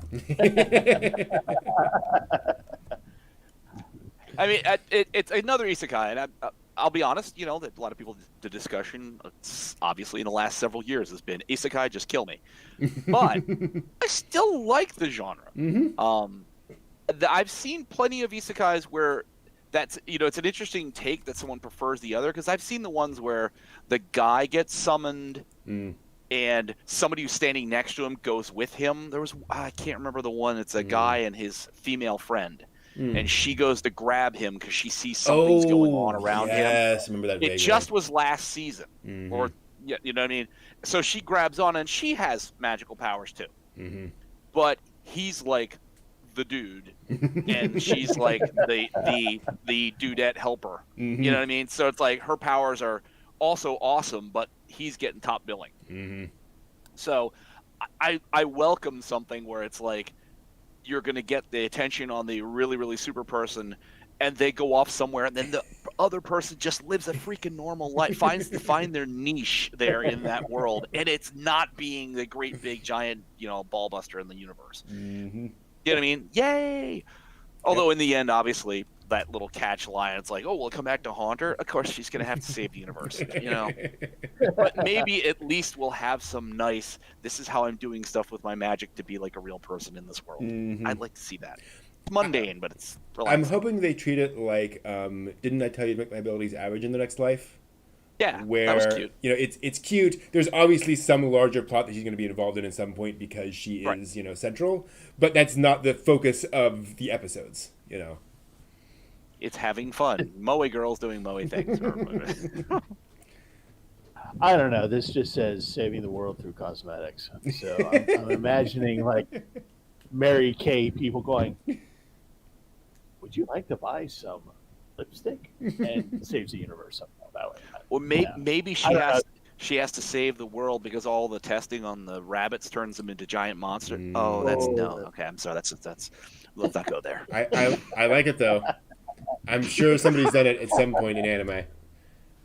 Well, I don't know.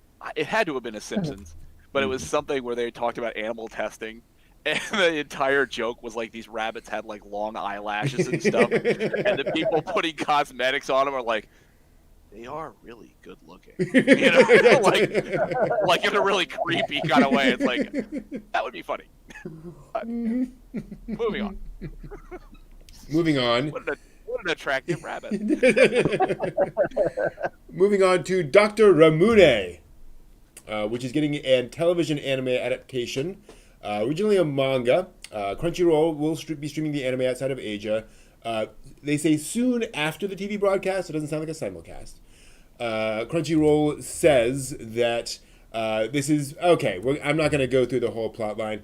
People get depressed and then they get like crazy disease, like going to destroy the world, and so this mystery disease shows up, and so this doctor named Ramune shows up, who is free spirit, foul mouthed, doesn't even look like a doctor, but as soon as he comes across people with these mysterious diseases, he knows exactly what to do and goes in and knows exactly how to heal them and take care of that. And so you have the blonde young man there is Dr. Ramune, and yes, that is a guy, and very skilled doctor, although he is foul-mouthed and rude to most everyone. And then you have the apparently long-suffering assistant on the side, the rational one. So I think we all know where that is going. Hideaki Oba is directing it. Alice in the Country of Hearts, Wonderful Wonder World, Denko Cho Tokyo, Hikarian, Lightning Attack Express, and Hello Kitty, Ringo no Mori no Fantasy. He's directing the anime. Yep, that's the thing. He's directing the anime at Platinum Vision, who did Devil's Line. And Ayumu Hisao is supervising. He worked on The Sounds of Life. And then character designs from the designer behind Sayuki Reload Blast, among other things. Manga launched in 2017, and they claimed in 2019 they published the final chapter, but it is resuming on Monday. The manga is, so don't know. That final chapter was of the third volume, so I guess there is more coming than anticipated. And that is the plan for Dr. Ramune. Kind of an interesting, odd publication history on that one. Well, I like the Hello Kitty Ringo no Mori no Fantasy. So it's Apple Forest Fantasy. Mm-hmm. Hello Kitty Apple Forest Fantasy. I'm like, what is that? Sounds like Hello Kitty. Let's be honest. I am surprised that Hisao, though, Kono Oto Tomari is a wonderful musical series about the Koto. And it's I mean they did some excellent work on the soundtrack for that show, so that the actual ensemble playing of the Kotos is stunning. I mean it brings tears to your eyes. It's that good. Wow. So this okay. You got some interesting people involved in this, so it's gonna be interesting. I honestly thought when you said Dr. Ramune, I thought it was gonna be something like Akikan, the one where it's the girls who come out of soda drink cans. I thought it was gonna be something to do with Ramune. Yep, I thought so too.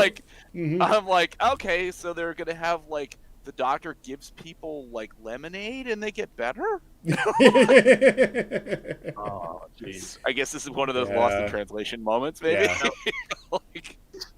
Yeah. This just reads to me like as if House were an anime.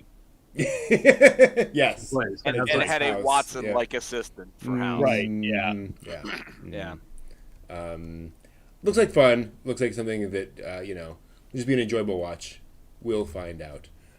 Speaking of an enjoyable watch, from what we can see so far, I'm intrigued by Sing a Bit of Harmony. JC Staff and Funimation announced on Thursday they are co-producing an original anime film titled Sing a Bit of Harmony. Translated literally, it's Let Me Hear You Sing of Love. By Yasuhiro Yoshiura, the director of Time of Eve and Fatima Inverted. Yes, that guy. It will be opening in Japan next year, coming soon to the US and Canada. Funimation describes the film, and I will quote this one. The film tells the story of a new transfer student interested in her surroundings and a song that brings happiness to her and her classmates, which tells us nothing. The script is being co-written by both Yoshiura and Ichiro Okuuchi, who wrote Code Geass, Princess Principal, and 7 Days War. And then the character designs is by Kanaki, creator of the Umibe no Étranger manga, which sounds familiar, but I'm not quite sure. And then character adaptation for animation is done by Shuichi Shimomura, who worked on Honey and Clover and Odame Cantabile. So yeah, and Umibe no Étranger is a film, which I believe is a boys' love film. So that is where I remember that from. But we don't get announcements of anime films that often, especially original anime films, and especially musical-themed anime films that aren't Love Live. So I'm definitely intrigued. Oh, I'm all over that. I will happily see that when I get access to it in the next. Should be about 2 years before I can see that. Before I can find that somewhere. Unless Crunchyroll. I'll say this much: Crunchyroll does not up their game for movies too well. Funimation. Yeah, I mean, as to say, so I would have to get into Funimation, or somebody would have to throw a Funimation house party to get me to see it earlier than 2 years. So, yep. Oddly enough, this is a type of anime that I normally don't watch. I don't watch these musical kind of things a lot, even though I like music in anime. This is not something I normally watch, but I think I would probably keep an eye out for this one whenever it releases, simply because I enjoyed Honey and Clover so much, both the manga and the movie. I really, really enjoyed it, and so since there's that connection there, I'll be curious. I'll give it a try. What also kind of surprises me about this is what's not in there. I was waiting when reading that description for, and then she meets a certain boy.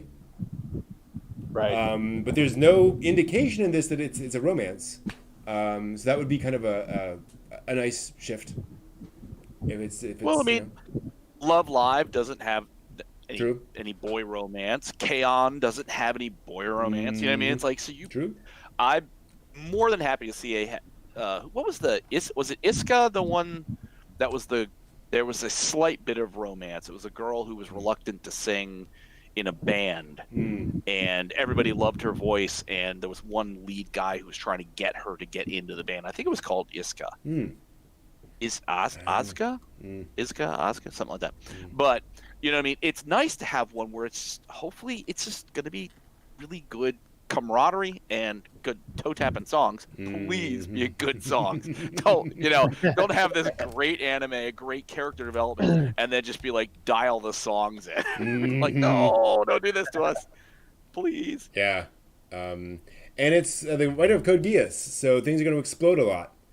I'm joking. I'm kidding. But we'll see.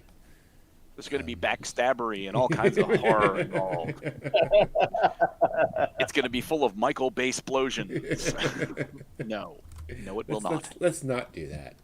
Hopefully, it'll be an explosive musical number. There we go. I like that. See, yeah, much like the apple. No, like exactly the apple at all. So more news about anime events going online. To no one's surprise, the semi-annual Jump Special Anime Festa will be making the jump to the internet. Crunchyroll makes it funny there. So the Jump Special Anime Festa 2020 will be streamed on YouTube on October 11th from 1 p.m. to 4 p.m., which is actually kind of nice. You get a 3-hour block, announce everything, get it all done. The plan is to show a preview of the upcoming Demon Slayer movie. which will release later that week in Japanese cinema. New footage for Dr. Stone Season 2. A preview of Jujutsu Kaisen, the new TV anime coming out, which starts October 2nd. And an original anime for the Shonen Jump Plus manga series Bokyaku Battery. So it's basically just a bunch of anime clips for a couple hours there, emphasizing the stuff coming out of Shonen Jump. And the other nice thing is that both Dr. Stone and Jujutsu Kaisen will be on Crunchyroll, dropped on Crunchyroll once they're released in Japan. So those are both Crunchyroll shows. This is a little interesting because I think one of the things we've been seeing up until this point is more just like whole conventions going online. And this is somebody saying, no, this is an event we normally would do. We'd have a stage, we'd premiere all this stuff. Instead, we're just going to condense it all into a couple of hours, put it online, everyone can watch it, we're done. I appreciate folks kind of adapting the format a little bit more to what we're going through. Well, this entire year has been since your groundbreaking on con. It's like I had said several weeks ago about FunCon, for Funimation, that the bigger organizations have been like tinkering with this and trying to get it down to like a workable kind of thing that they can do, which depending on how 2021 goes, this will be very interesting to see how then, if you're going to boil it down and figure out how to do this now at the end of 2020, and you get it into a working format, what happens when we can do cons again? Yeah. How will that fundamentally change the way that we do cons? It's like, that'll be interesting. Well, and folks, I'm talking about this in the video game world for a long time because E3 was where all of the video game companies would come out and announce their games. But then like Nintendo would just do a video. They'd release like a 45-minute video and show that, and then everyone would see that online, and it would be fine, and they didn't have to, they'd still be at the event, but that would be sort of their big showcase. And then, COVID happened. Everyone's like, let's do that. Let's just, release everything on thing. And it works fine. Everyone watches that at home and all that kind of stuff. Yeah. And folks are realizing, like there's clearly a place for conventions, but maybe the whole like announcing things like at a convention makes more sense in another like an online streaming venue or whatever. And that way we can kind of control it. We can kind of, adapt that more effectively rather than, show up at our panel at 3 p.m. in, panel room 5. Right. And then everyone who's there gets to know, I was going to say, when I go to conventions, that's actually the one thing that I don't go to, is I don't go to industry stuff. Same here. I don't, because there's other things that I want, that I'm interested in, and unless it is a screening of something new, like when they came out with the Full Metal Alchemist movie back at Otakon many years ago, where they had the director show up, then I'll go and see something like that. I like this idea better of having a YouTube video thrown up, and anybody can go in there and watch it and it does itself a favor by being massively inclusive, as opposed to, as you're pointing out, panel 5 or panel room 5 at 3 p.m. And if you're on the other side of the con, too bad. At least this way, everybody gets to see it, so you're serving yourself a little bit better, I would think. Well, and it's allowing so many more people to come in. Well, and especially at larger cons where I could go to that panel, or I could not go to the panel and load Anime News Network an hour later. Right. Like it's going to be on, like we'll know all the details in no time. So it really, Yeah. So, yeah, I'm curious. I also appreciate that they're, again, in sort of the situation we're in, that they're telling you, here's what you will see. We're not going to build up expectation for something. It's just show up, you'll see adaptation to this thing. I think that's handling it well. That is not the only convention news we have this week, however.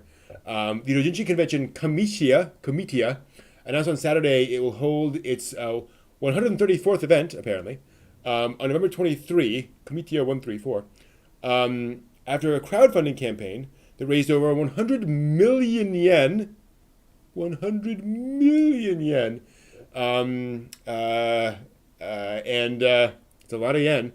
Applications to participate as a vendor are now open as well. These cons are held several times a year and are intended, interestingly, for original works only. So these are not doujinshi of existing art. This is doujinshi in the classic original sense of this is your own original story you're telling in comic form.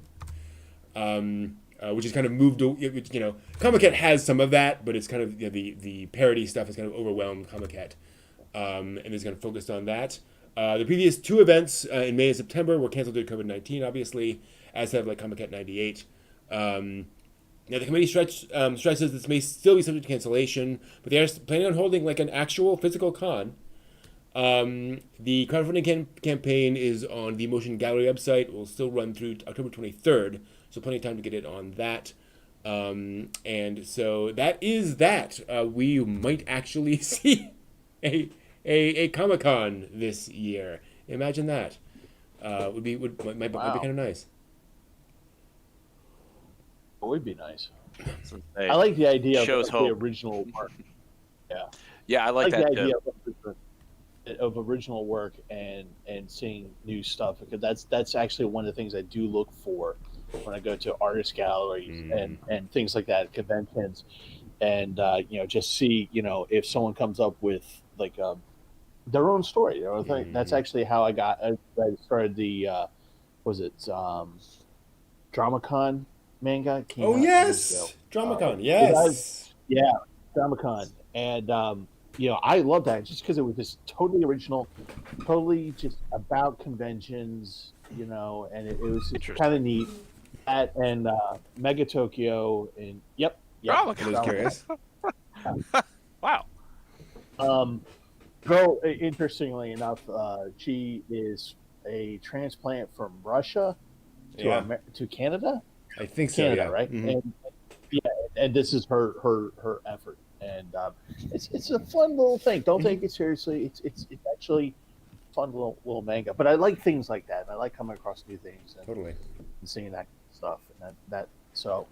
Well, hopefully there was this whole thing. I went to a panel with one of the guys who runs Comiket, and he was talking about the history of Comiket and said this was kind of one of the big controversies of Comiket over the years. Is that originally doujinshi was just original works. You could do a parody, but the vast majority of them were original. And then when the market started up and people started like actually trading seriously, all of the, I say parody, not in the sense of comedy, but all the stuff that was based on original work just completely swamped everything else, and it really swapped over. And a lot of folks, miss the fact that you could go to a Comiket and you'd see all of these original stories being told by all these original people. And that's changed. So, yeah, I love the fact that they have something dedicated exactly to that. And gosh, that cover, I'm like, yes, I want that manga. Like, please, let me buy that doujinshi. Yeah. Cool stuff. Moving along, time changes, time flows. And so this year, or very soon, actually this year and then going into next year, is the 30th anniversary of Nadia and the Secret of Blue Water. Aired from 1990 to 1991, and there's an official Twitter account, of course, because Twitter, and there'll be a special exhibition coming up to celebrate the anniversary that'll be held in 2021. It'll display various product materials from the show, reference drawings, key animation, drawing cells, backgrounds, etc. The info website says the exhibition will offer content for both those who were watching Nadia when it aired and those who have recently discovered it. I don't know what that means, but sounds interesting. There'll also be, of course, to no one's surprise, original merchandise for sale. So you'll be able to get that only if you go, I'm sure. And then further details will be announced soon, hopefully. And so that is a thing coming. There's also a standard edition Blu-ray box set coming from King Records on December 16th, 2020. Yes, that's right. King Records was one of the producers of Nadia, thus The Lion. It will set you back a mere 22,000 yen. for its 7 discs of content, which is the same as the previous box set release in 2011. But it's a special box set, so you got to own 3 copies of it, right? That's how that works. So yes, Nadia is 30 years old. I feel old. Yeah, exactly. Wow, 30. God. King Recordo, Grand no Sponsor no Tekyo de Okorishimasu. There we go. Very good. I just can't believe it. Wow. Yeah, that's and we were just watching that not that that many months ago. Mm-hmm. Wow. I need to get my walker out. Well, I mean, Get that box set. as Gotta Brent get that box said, set. time flows. It's pretty soon you're gonna see Beyblade, the 40th anniversary of Beyblade, be like, God. Yeah. I'll be hitting the computer screen with my walker. Turn it to the next channel. Put it on something else. In fairness, I think one of the reasons that is shocking is that Nadia does look very timeless. One of the things they achieve with Nadia is that it feels like a Miyazaki movie. It feels like something that could have been made 5 years ago. So yeah, that is one of the weird things about Nadia. And that's interesting for Nadia. And again, in another 30 years, Akira will still stand up. Mm-hmm. You know what I mean? Yep. And it's like Lucky Star will also stand up because I think the style that it's done in doesn't like Kimiguri Orange Road. Yeah. It really. That is an 80s show. That is an 80s show. Or Golden Boy. You know what I mean? Those look like they are because they were trying to achieve something with the budgets that they had at that time. Versus something like Lucky Star, it specifically looks like that style. Yeah. So you really can't particularly put your thumb on it because it's not the best you can do at the time. Mm-hmm.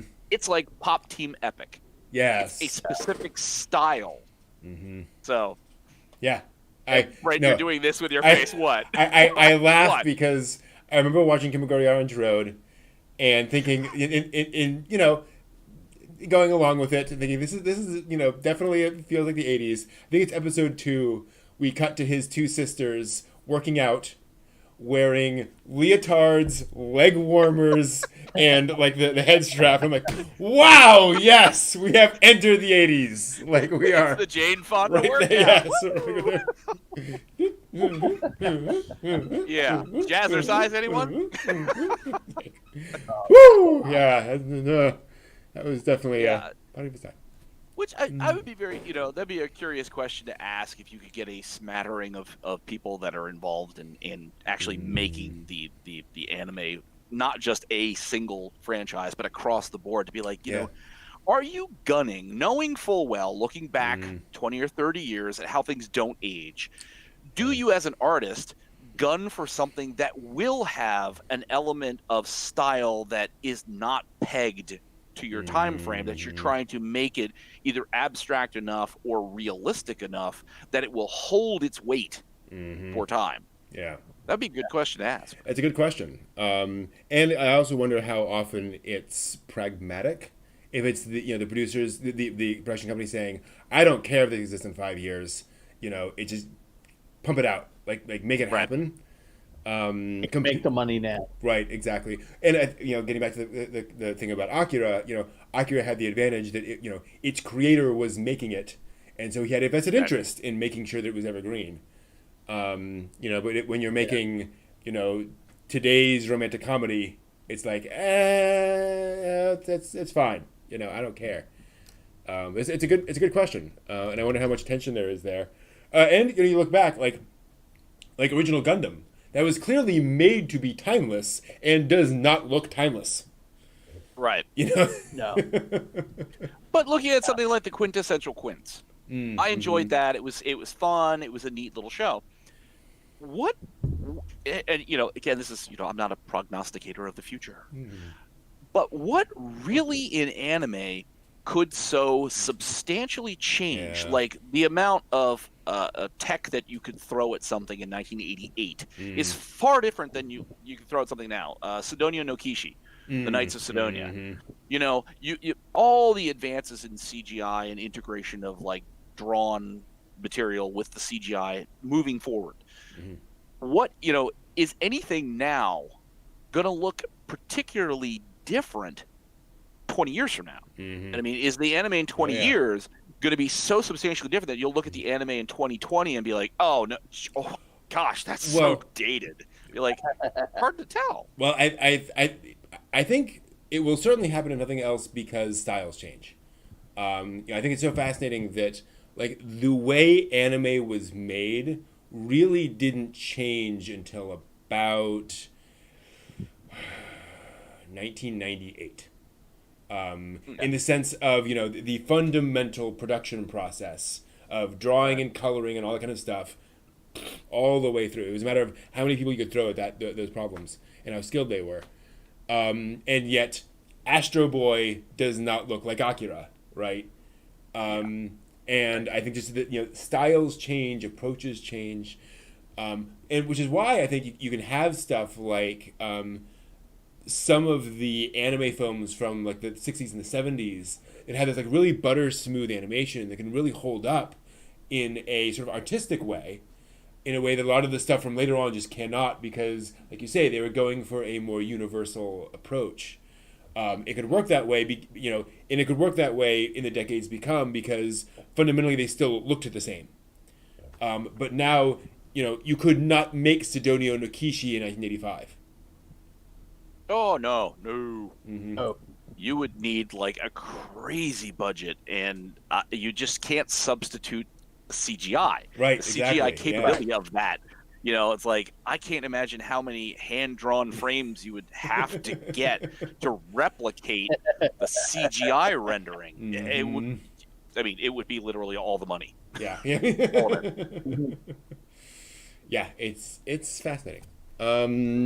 So that's not the only historical story we have today, actually. Also want to talk about a special event for the manga Drifters, which is a story about various historical figures all thrown together into one sort of fantasy world and all fighting each other. And there's going to be an online event showcasing the original artwork of Drifters and the history behind the series protagonists, because the protagonist, Shimatsu Toyohisa, is a Sengoku period samurai, and this is the 450th anniversary of his death. So that is what they decided to peg this anniversary on, was the historical death of the protagonist of Drifters. The virtual event will be a Zoom broadcast on September 20th.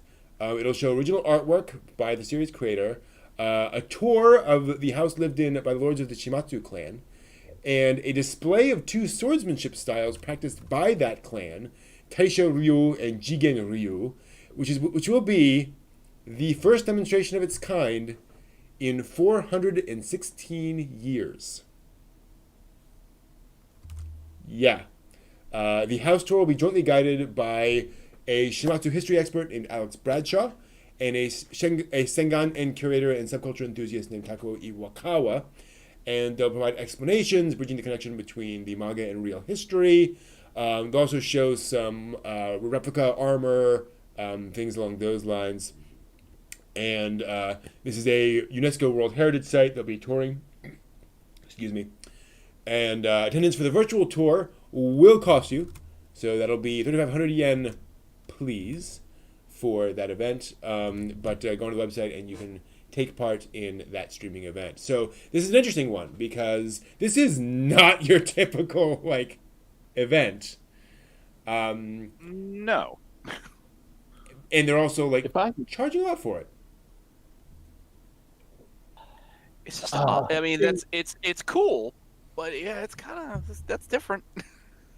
See, for me, this is like just take my money, just take my damn money. Here's my credit card, because this is what I'm into. This is so what I would, if I was actually physically in Japan, these are things that I would be doing. Going through a house like that, through a clan house like that, and then seeing sword styles that are claimed to not have been publicly viewed in what centuries? 400 years? 400 years. 400 years? Yep. things like that. That's just to me that would be amazing, and it fits right in right before the Tokugawa period, and it's just like in the Warring States period, if I'm doing my math correctly. And yeah, just take my money. Just take. Well, it'd be something to be at. Yeah. Yeah. Not that I'm trying to take away from the fact that we can't be at. Certainly given the times and obviously the distance, but. So this is the next best thing that you're going to be able to do. But, it just makes you want to I want to be there. I want to watch and hear the flutter of sleeves and the move of the blade. Yeah. Next best thing. Yeah, well, not quite. So yeah, around $35 a person to take part in this, which is a little steep, but that is the thing. Yeah, absolutely. I'm presuming it goes to support the museum and everything, all the other associated stuff with it. So it's arguably a good cause, maybe. I guess. Yeah, sure. Sure. Their publicist is like, sure. Pay my salary. Go towards very important historical work regarding my bank account. Exactly. No, I think you're right. Well, that's the thing. Given the fact that this is tied very heavily to historical places and so forth, I'm sure there's something involved there. I mean, there's got to be a kickback to support the museum and support the mission. So. Yep. Speaking of I supporting... don't use kickback as in the illegal thing. Kickback, you know what I'm saying. Good things, exactly. Yeah, good things. Speaking of good things, Hiro Mashima has announced, or the official website for Weekly Shonen Jump or Weekly Shonen Magazine has announced an online autograph session by Hiro Mashima, creator of Fairy Tail and Eden's Zero. This will be on October 17th. 80 winners will be selected from Japan, North America, that's US and Canada only, China, France, and Italy. They'll get an illustration of the character they request, holy smokes, by Hiro Mashima. The session will be held for 2 to 3 hours on October 17th, starting at, I think that is 8 p.m. Japan Standard Time. It'll be live streamed on the magazine's official YouTube channel. You can sign up for the event by filling out an application form anytime between September 15th and September 30th. And the winners will be announced on the day of the event, which is again October 17th. Given the fact that he is going to draw 80 illustrations in less than 3 hours, I would not assume anything particularly detailed, but still that is pretty darn cool. Yeah, somebody's gonna have a terrible case of carpal tunnel. Wow. Again, that's one of the, Now, go ahead. one of the things I was going to say is that one of the things I enjoy about Comic-Cons and things like that is actually watching people, draw their characters out and stuff like that. But I mean, doing 80, I might just watch just to see if we could do 80. and by the end of it, just be like going, smiley face. Smiley face. Stick figure, smiley face. Oh, come on. Well, this guy's, his thing is Fairy Tail. Mm-hmm. Can you request things like Rem or like a different franchise? Good question. I don't know. That would be fun. So I've seen. Amusing. Can you draw Superman? I've seen that happen to folks at cons, and their reaction is, "I'll try, but I don't have experience with that character." So you get what you ask for. So, all right. Results may vary. Right.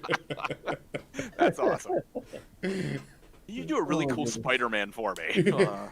I can do Spider-Man. Not gonna be really cool, Yeah. Oh dear. Moving right along. Some other kind of fun news this week. TV Asahi did an Anasong General Election 2020 television program. It was a 2.5-hour program airing on Sunday that counted down the 30 best anime songs of all time.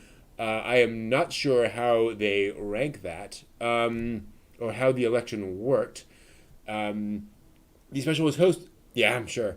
The special was hosted by Matsuya Onoe with guests Takaya Kamikawa, Atsuko Takahata, Rena Takeda, and Yuki Yamada. The top song, which we'll get to in a second, is a popular karaoke choice. It was voted by fans as the definitive anime song of the Heisei era.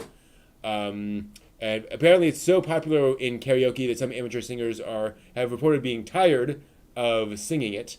But it is still ranked higher, very highly. And the writer has claimed that she earns over $895,000 annually in royalties from the piece. Yes, that's almost $1 million a year in royalties from this one song.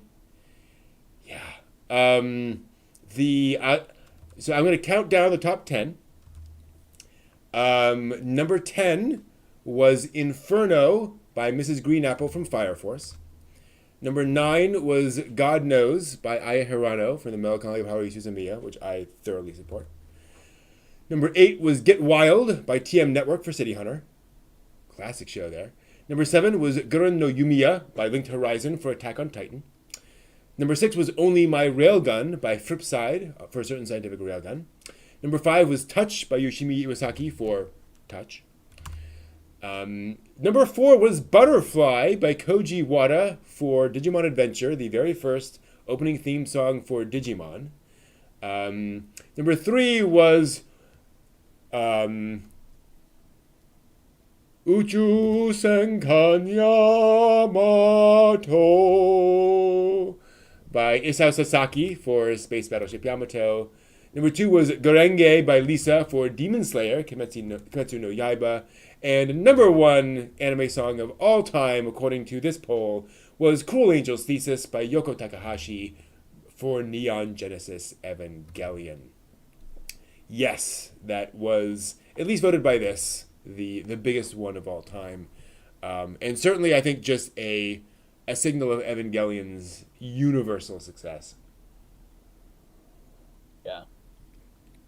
I wonder if they somehow, was there actual voting, or did they literally just sort of set up a contest that ran in karaoke bars? So, like, every karaoke bar just gave their playlist over, and that, out of 100 of them in the Tokyo metropolitan region, these were the top songs out of the karaoke bars. Yeah, I am not sure. There was a vote. Let's see here. There was the Heisei Anasong Grand Prix, which was a similar thing. The funny thing is, at the Heisei Anasong Grand Prix, the 2 reigning champions of Anasongs were Cool Angel's Thesis and Agape from UFO Ultramaiden Valkyrie. I don't know. I don't know why. But that is apparently a hugely popular Anna song. I suspect some vote rigging may have been going on there. Something happening on an internet forum pushing votes. I don't know. UFL Valkyrie was I wouldn't have thought that would have been the top of really much of anything, much less the songs from it. So, okay. All I know is that here in Baltimore, you have a 50-50 chance. This is why the Evangelion song, Cruel Angel's Thesis, doesn't surprise me. You have a 50-50 chance of any Baltimore sushi joint playing that song at some point. Really? Yeah, like you can hear it like that. Yeah, we have actually quite a few sushi shops here, here in the city, and I tell you, about if I go 10 times in a year, at least 5 times I'm going to hear that song. Wow. And I've never heard it anywhere other than that summer festival at the North Carolina State Fairgrounds. I heard it there when they did it for that festival, but I've never heard it anywhere else. Yeah. The first time I heard it was in Federal Hill, in a bar, a sushi joint in Federal Hill. I'm blanking on the name of it. And I'm sitting there with friends, and we're sitting there, and the song comes on, and I'm like, It came midway to my mouth. Angels attack. Oh no. I know this. I know this. Didn't we be underground or something? But yeah, it's. Did you stand up and sing along?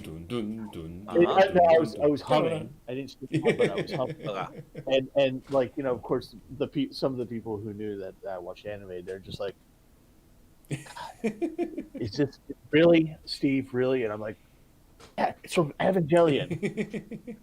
Steve, don't know what that is, but okay. They thought you were having a stroke for a second because you just stopped dead in your place.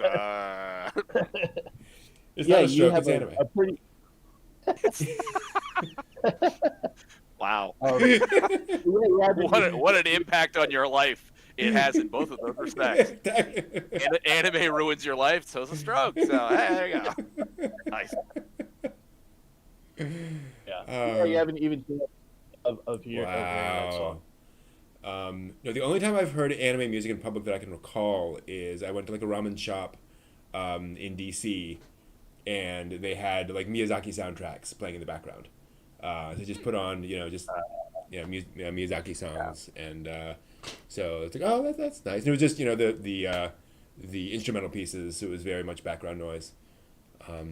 But yeah, that's interesting. That's I can't say it's surprising. I mean, Evangelion was absurdly successful. It continues to be absurdly successful. But yeah, that is the thing. I also wonder if it isn't also that success breeds success, where it's just, oh yeah, everyone knows Evangelion, so I'm going to sing Evangelion because everyone knows Evangelion. That whole thing. I do distinctly remember seeing a conversation online. Somebody said, oh my gosh, somebody's singing an anime theme song on American Idol. And it's like, really? What is it? It's the end theme to Evangelion. Fly Me to the Moon. And they're like, no, that's jazz. That is just a jazz song? Like, I think it's just jazz. It's not like when the Towson State University marching band did Hank. Right. Yeah. Yeah. Oh, well. Needed a moon. Exactly. Awesome. Finally, we must touch on this news item for this week. We cannot avoid it. Eric Trump posted that when he searches for mob or mobs into Google, he gets something that has nothing to do with actual mobs. It's all Mob Psycho 100. And this, yes. And claimed that Google was changing things around to ignore the actual mobs in reality, which resulted in Mob Psycho 100 trending on Twitter.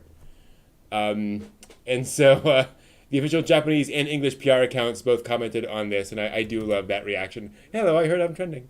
That's pretty funny. And there was stuff there. And unfortunately, the Japanese one was just, hey, we're trending. You should watch the anime now.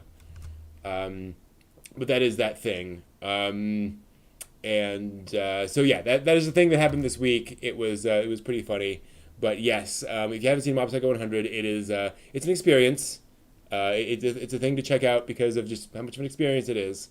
I will say, I am like legitimately surprised that if you type mob into Google image search, like that much Mob Psycho 100 comes up. Like I would expect some, but I wouldn't expect it to like take over that much. That is kind of surprising. It's one of those things where it's yes, I can see there being some associations, but the fact that Google says, oh, mob, that must be the only thing you want to know about. Well, we also don't know entirely what was typed in. You know what I mean? It's like, depending on what search terms that were left out, like, oh, I looked this up and this is what happened. Do it now. Go to images.google.com and type in mob. Type in mob. Just mob. Okay. M-O-B. M-O-B. Okay. Like, I'm doing that now. Literally every single image is Mob Psycho 100. Okay, that's genuinely really weird. Like, maybe the 10th line actually has a Chicago mob. I wish I was in the room the first time he did this. Like, look, The reaction. look at all these colorful kids who are doing all these things. And that weird haircut. They're just causing chaos. Like, it's a cartoon, sir. So I'm gonna check something. Yeah, I just did a private window. Same thing. There's like one mob on like real life mob on like line 3. One on line 5. But otherwise, it's all Mob Psycho 100. Why is this a thing? Like Apparently, did you see the one where it says the real life mob families of the Irishman? Yeah. It shows a picture of actually Donald Trump. Huh? Yeah, that's weird. That is weird. And which in between. Oh. Huh. Mob Psycho pictures. That's really because I would have thought not that would have been a joke, but I would have thought that maybe you typed something weird in that brought Mob Psycho, and that you yourself didn't recognize that you'd done something funny, and then we're like, oh my gosh, you changed the algorithm and how everything in Google works. It's like, no, you must have just typed something like an apostrophe or some weird character that brought that up. But no, actually, that's not the case. It's bizarre. So actually, somebody I follow said somebody he followed, does a whole bunch of videos on YouTube. Then he posted a video about, I forget who it is, but some, like Miles Davis, I think was who it was, and got much fewer views than most of his other videos. And said, I wonder why that is. That the title, is that the length, all that kind of stuff. And this person commenting said, I wonder if maybe YouTube just thinks that Miles Davis isn't popular. And it really got me thinking about what YouTube's algorithm actually does. And I wonder if YouTube's algorithm has gotten to the point where it's kind of over-indexing. And, once it finds that connection between Mob and Mob Psycho 100, it's like, that's it. That's all you want out of this. If this thing nobody searches on, we're not going to, we don't care. It's just not going to show up anymore. And I think it results in things like this where, it doesn't matter if your fans like it. If it's not popular generally, it's just not going to show up, or vice versa. And so I think just Mob Psycho 100 is one of those things where it's, and now somewhere there's a graph that's like Mob Psycho, it's doing this. Suddenly it's enormously popular. This franchise is worth billions now. Clearly, we need to associate Google image searches with Mob even more with Mob Psycho 100. It'll be a feedback loop where it just can't stop. Exactly. That'll just be everything forever. Yes. It'll be just Mob Psycho.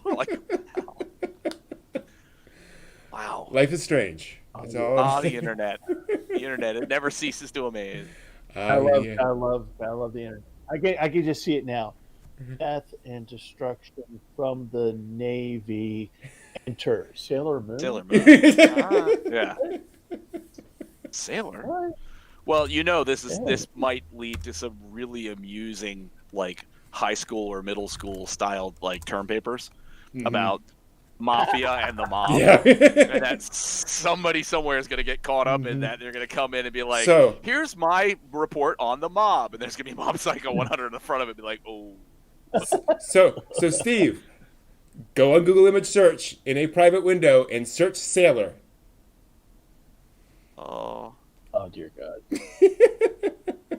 Is it going to be the Village People? Nope. Oh. It's going to be, what is it going to be? It's going to be, dear fucking God now. Oh. Hey, easy. It's past 10. Past 10. We're good. Oh, yeah. It's Sailor Moon. Sailor Moon's right there. It's not all Sailor Moon. Like the first row is sailors, but then it's just Sailor Moon, Sailor Moon, Sailor Moon, Sailor Moon. It's like, wow. It is very odd to see the sort of Sailor Moon stuff interspersed with actual guys in their sailor uniforms. It gives you a total different interpretation of the U.S. Navy. What? It's also funny that the suggested the little bubbles of sailor clip art, sailor uniform, sailor costume. None of those have anything to do with Sailor Moon. It's all drawing, dress, nautical, captain. 18th century. Yeah. Given all of these Sailor Moon stuff, you'd think there'd be a few of those in there. Huh. Never bet against anime. You know, anime is always there, watching, waiting. Preying on the innocent, preying on those who have no, they just looking up sailor pictures, and damn it, they've been sucked into Sailor Moon. Damn you, Google! Damn you, anime! I want to do my report on John Gotti, but next thing I know, I'm watching this thing with a bold cut hair kid. I don't know what happened. Well, no, it's like the research paper I came across where this person was referencing the Meiji period, using Rurouni Kenshin as a primary source. You better make damn sure that they on Rurouni Kenshin they made their attempts to get the actual facts right. Yeah. If they didn't, you're in deep trouble. Like you're kind of close, but also not really at all. Like no, those are not those people. It's great to use those images with permission to illustrate your point. But like, no, I love it because like there are actual historical characters in there who are like, 35 years old at the time and are like 9 in Kenshin. Like, no, like you're completely wrong. Oh dear. Yeah, U.S. Navy, we're a bunch of weebs. How this works. Hey, the Japanese Navy sings Uchu Senkan Yamato, and they sing it excellently, I might say, having watched the videos of it. So. Absolutely. Yeah. Yes, navies can be weebs. Yes, absolutely. Yeah. Sanada Chikuyo. See, now that I'm watching Original Yamato, when I'm done with season 1, I kind of want to go and watch Star Blazers and see how it got adapted. Yeah.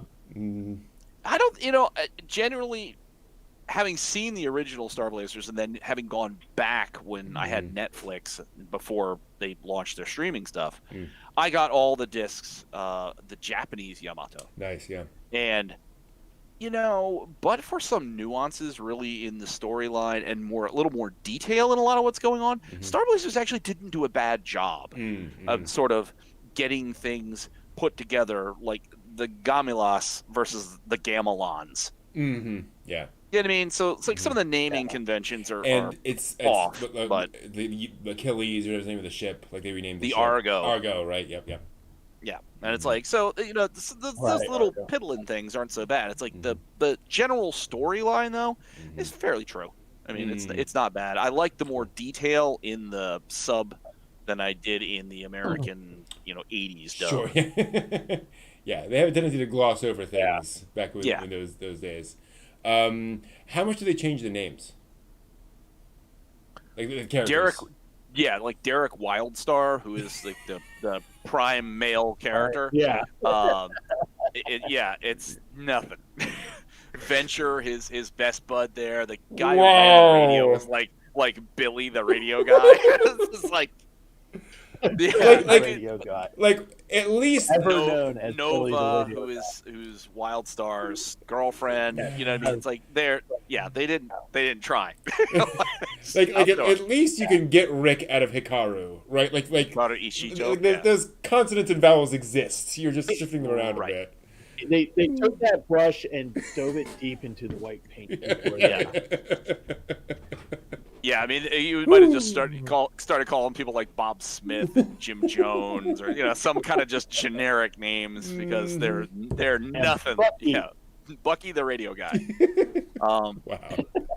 Yeah, it's amusing if you sort of sit them side by side and look and be like, wow, couldn't you even just the name? You can just say the name. It's not, you don't have to anglicize it. Well, I remember there was some controversy around that with like Astro and Techijin when they came over because they got very sort of kiddie names, and like Professor Oshinomachi was like Mr. Elephant Nose or something, and people complained, but they were like, Ochinimatsu is a joke name in Japanese, like it's not the exact same thing, but like it is, it's not a serious name. Like Tezuka was having fun with it, so they're like, it's in the same kind of vein as what Astro Boy was doing. Those names were not necessarily meant to be like dramatic, serious things. But yeah, that Derek Wiles. Wow, that's. I still say that I think Rick Hunter is the most '80s protagonist name of all time. Like, I don't think you can get much more like generic G.I. Joe protagonist name than Rick Hunter. Yeah, Rick Hunter. Yeah. And the captain of the Yamato is Captain Avatar. Right. That was his name. I'm like, so the Captain Avatar is an avatar of the Captain Avatar? I'm like, how's that work? Yeah. Yeah. So it's more hilarity. Oh man, does Avatar? Does the captain? Does that still happen? Like, does he still have that whole plot line? Yes. Okay. Cool. It's, and that might be. I'm trying to remember because there are parts of it that are in the sub are much better at like sort of fleshing out what's going on with him and fleshing out what's going on with Derek Wildstar's brother and the things that happened with with the fleet trying to make it back. And it's like it's not like it's a whole separate story that they dropped. It's just there's more nuance to the story, a little more little bits and pieces of information that they just sort of mush together in the English version. Do they still have? And I can just go back and watch this. One of the things I noticed in Yamato, which just made me laugh, is that because they didn't really have long form storytelling in anime to this point, pretty much every episode begins with like a minute and a half of retelling what happened, recapping. Yeah. Like not just last episode, but in episode 1, this thing happened. It's like, all right. Did they do the same thing in Star Blazers? Like, do they have recaps at the beginning of every episode? I don't remember that, but that just could be my memory. Yeah, I don't know. No, I don't think they do. Interesting. Yeah. I think it launched a little faster into the show, and then your big dramatic point was there are 310 days left. Hurry, Star Force. Yeah. It's I think that's all it was. I think that's all it was. Yeah. I don't think there was much in the intro part. And because they would have had to cut out about 2 minutes an episode to fit onto American television, so I wonder if they just that all goes away. Well, after your initial introduction, I don't think for its time that there were too many other shows on American television, cartoon-wise, that had any kind of real complexity. You had the villain of the week. I always pick on Scooby-Doo, and I don't mean to be, but you can pick on Scooby-Doo. It's quite all right. Scooby-Doo, Jabberjaws, Speed Buggy, any of those where you had that villain of the week thing. And so you didn't really you didn't have to have a detailed explanation of who are all these people that are doing this, and now here's the story. So I think for Star Blazers that was a fairly easy. Once you got episode 1 completed, that's it. You don't need to retell that beginning part because people aren't good. That's not a format I think they're accustomed to. True. Yeah, they're in space doing space stuff. Yeah, there's space things happening. Say what, Steve? In a big ship with a hole in it. That shoots that massive laser beam. A wave motion gun. That's right, the wave motion gun. Yeah. Piloted by Bucky. Because that's what you do with an old battleship. Battleships are really good at being reconfigured into battleships, into spaceships. Like they're great at that. Reconfigured. Yeah. Entirely different boat. Right. I can't even imagine sitting under the sea for as many, years as it was for that to happen, for the Gamelos to show up. There is no way in heck that the armor plating would hold air to make that thing a space-worthy ship. If I'm counting right, that's 250 years. Yeah, that's not going to hang together very well. So it's basically a new ship. They had to go down, bring the ship up, and some poor schmuck with a chisel and a hammer. Okay, get this particle. Get this holes, rusty holes. Don't care. We're put a nuclear engine on it. Throw that fucker into space. Sorry, sucker into space. Easy, Steve. Easy. Calm down. You're getting excited again. Yeah, no, it's that's the thing is well, it's funny going back to it and watching things like Analyzer, where you're like, that's a very like Mazinger Z character, right? Like there's nothing serious about that concept. It is clearly throwing in Robbie the Robot into your anime series. And then like there's a whole episode about how it wants to marry Yuki. And it's just that's a turn. So it's so many different things they're trying all in one anime series. Which is why I think it, certainly for the Japanese audience, but even at least I felt getting it over here, even with some tweaks here and there, is like for a Western audience, it was still so compelling. Yeah, absolutely. You had long form storytelling. You had these characters that were doing things and experiencing stuff and developing their personalities as you moved forward. It's like, wow, that's really unlike anything else I've seen. So I liked that that documentary that you pointed me to. I think is Winter, this year's Winter, that I watched. That was the whole background story of the Yamato and how they came up with all the funding and merching and all the other stuff to try and put it together. And it's like, that was a really good documentary. Cool. I haven't watched that yet. I'll have to watch it. I wish I had still the link that you sent me, because I could send it back to you. Yeah, I don't remember that. I don't know where that is. Yeah, but no, it's Yamato's that is a thing. Yeah. Wasn't quite a Pokemon of its time. No. Goodness knows. It was a pretty big thing for its time. I mean, that's not much of a joke.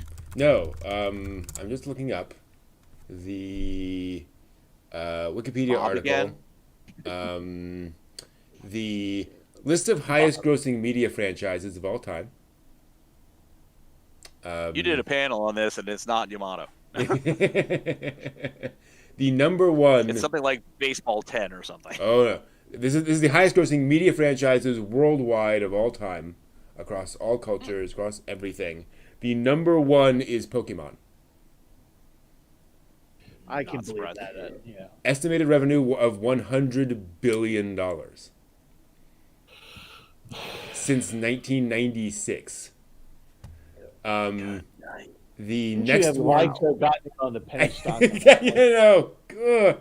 The next one is Hello Kitty, followed by Winnie the Pooh, which I would not have expected. Okay. Followed by Mickey Mouse, which is Mickey Mouse and Friends. Then Star Wars. Then a name that pops up with some frequency in our news, and folks tend to ignore, Unpon Man.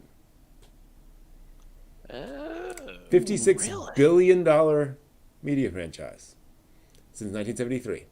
Yep. For Unpon Man. For Unpon Man. That has made more money than the Disney Princesses, which is next on the list at $46 billion. Which is a little more than Jump Comics, the Shonen Jump franchise, followed by Mario, the Marvel Cinematic Universe, Harry Potter, Transformers, Spider-Man, Batman, Dragon Ball, Gundam, Barbie, Fist of the North Star, and Toy Story. Wow. Fist of the North Star beat Toy Story? $22.5 billion, Fist of the North Star. Toy Story is 21.8, so they're like neck and neck, in fairness. Yeah. Wow. That is a big franchise. That's a different sort of thing going on there. Those two franchises. Well, here's the thing. Okay. For Fist of the North Star, anime box office, $32 million. Licensed merchandise, $26 million. Anime DVD and Blu-ray, $37 million. Let's see here. Console games, $373 million. Manga volumes, $1.24 billion. Manga magazine issues, $2.5 billion. Pachinko and arcade machines, $18.3 billion. Wow. Oh my god. Pachinko. Yep. Really? Dwarfing everything else. Wow. Just absolutely crazy. I'm now going to scroll back up. Gundam, it's retail sales, so Gunpla. Dragon Ball, it's actually pretty even, but it's mostly merch.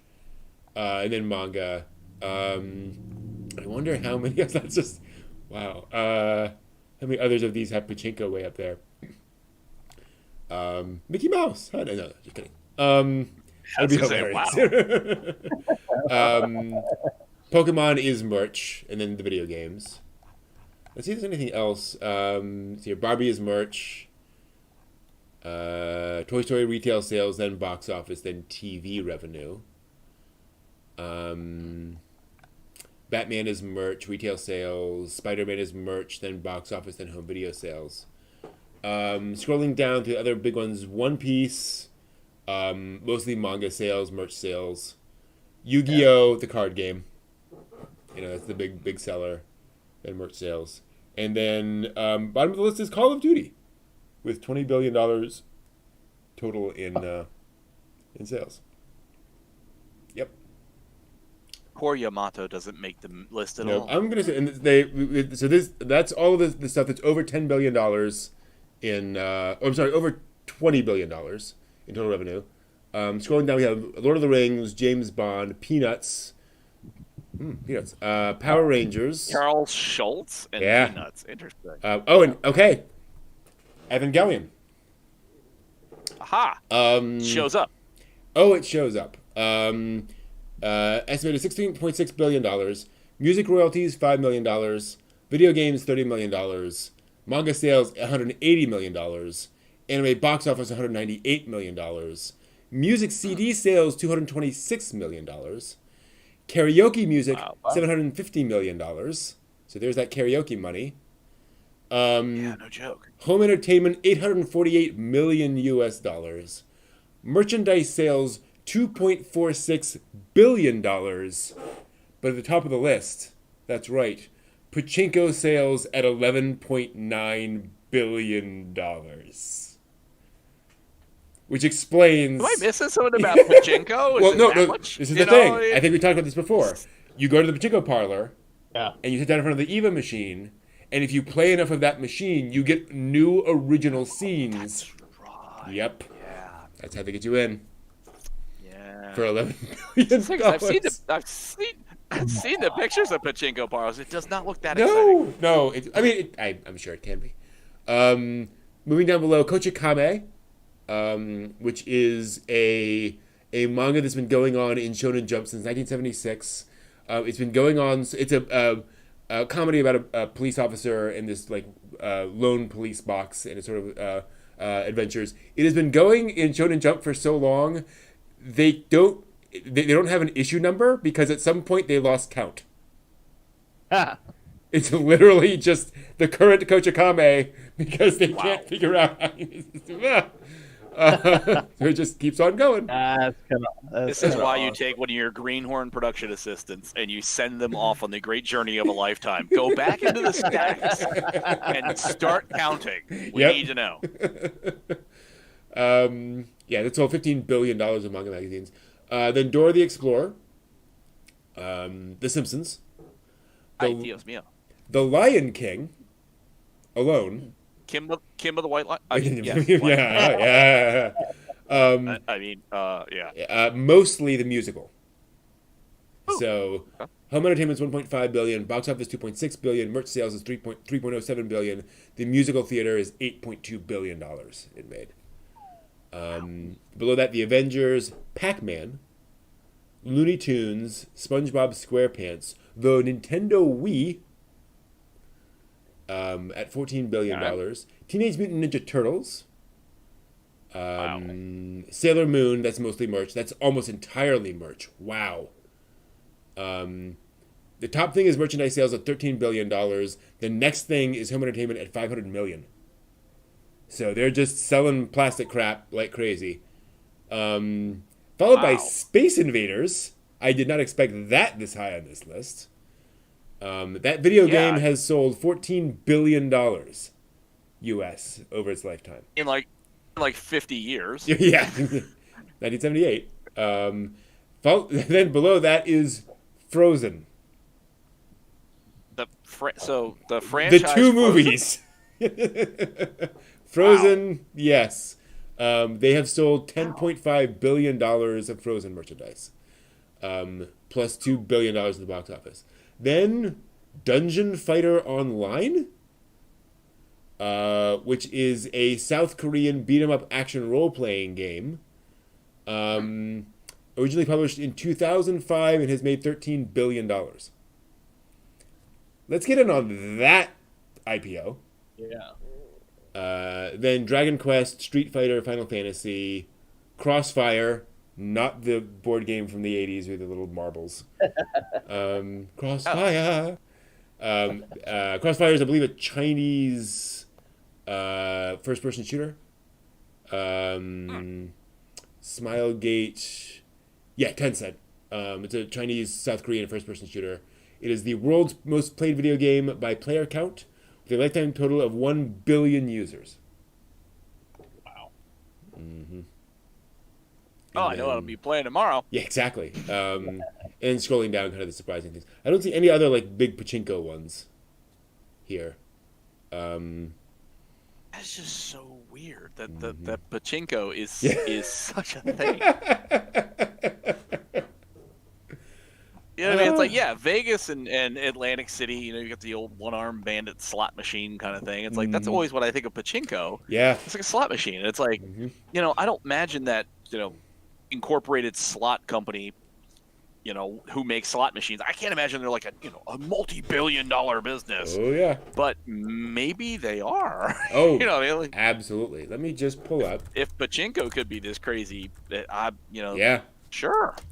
Let me just pull up pachinko.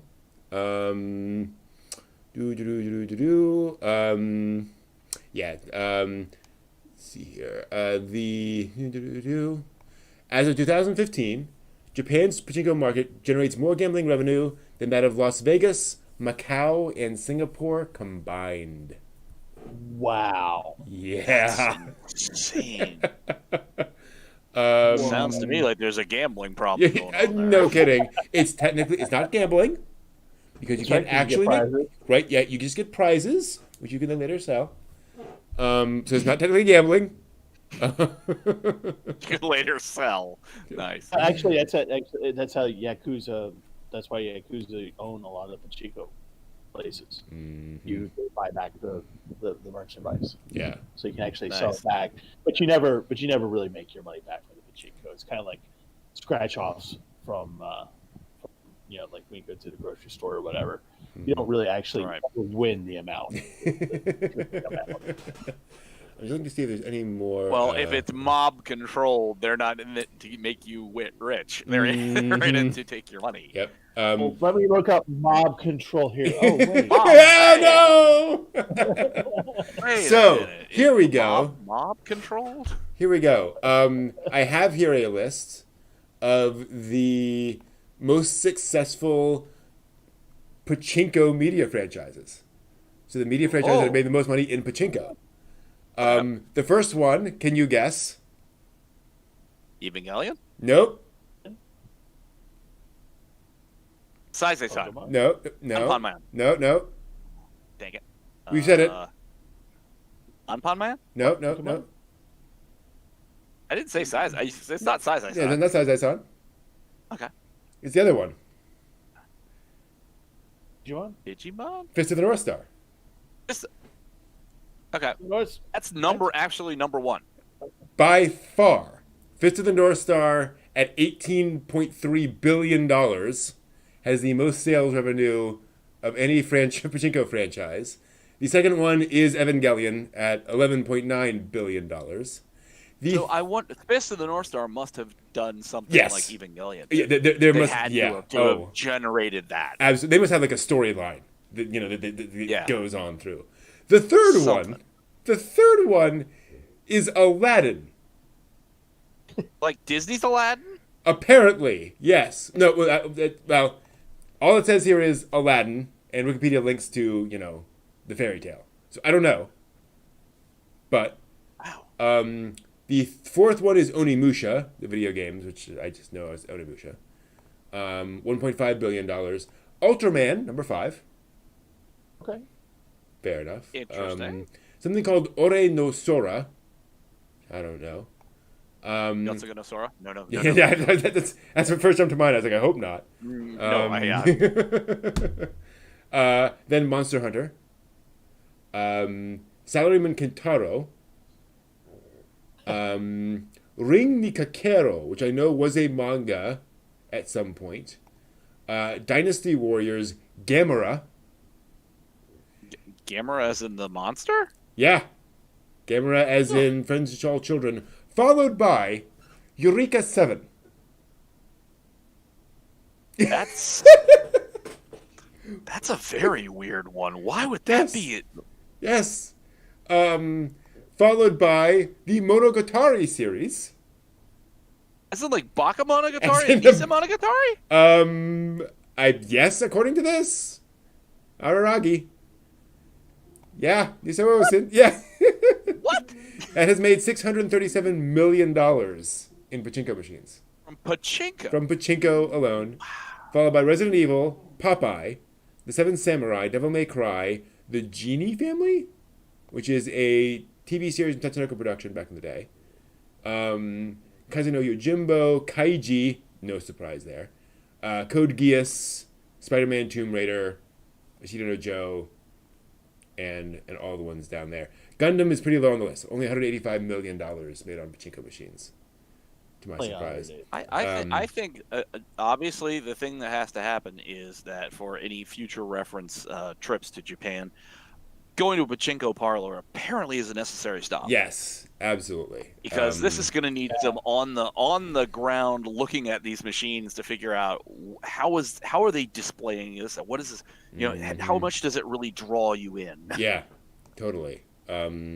Actually, because whenever I think of pachinko parlors, I just think of those like really tiny hole in the walls. Yep.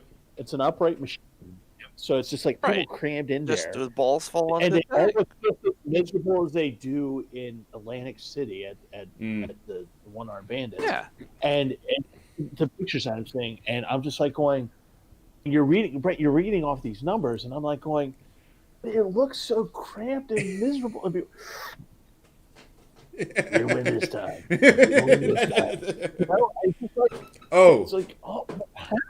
One of the saddest things I've ever seen in my life. I've been on a cruise once. And the cruise was not the sad thing. They had a they had a gaming room. The worst cruise in the world. Fun. Yeah, no. It was actually not the end of the world cruise. That's a whole other part of the story.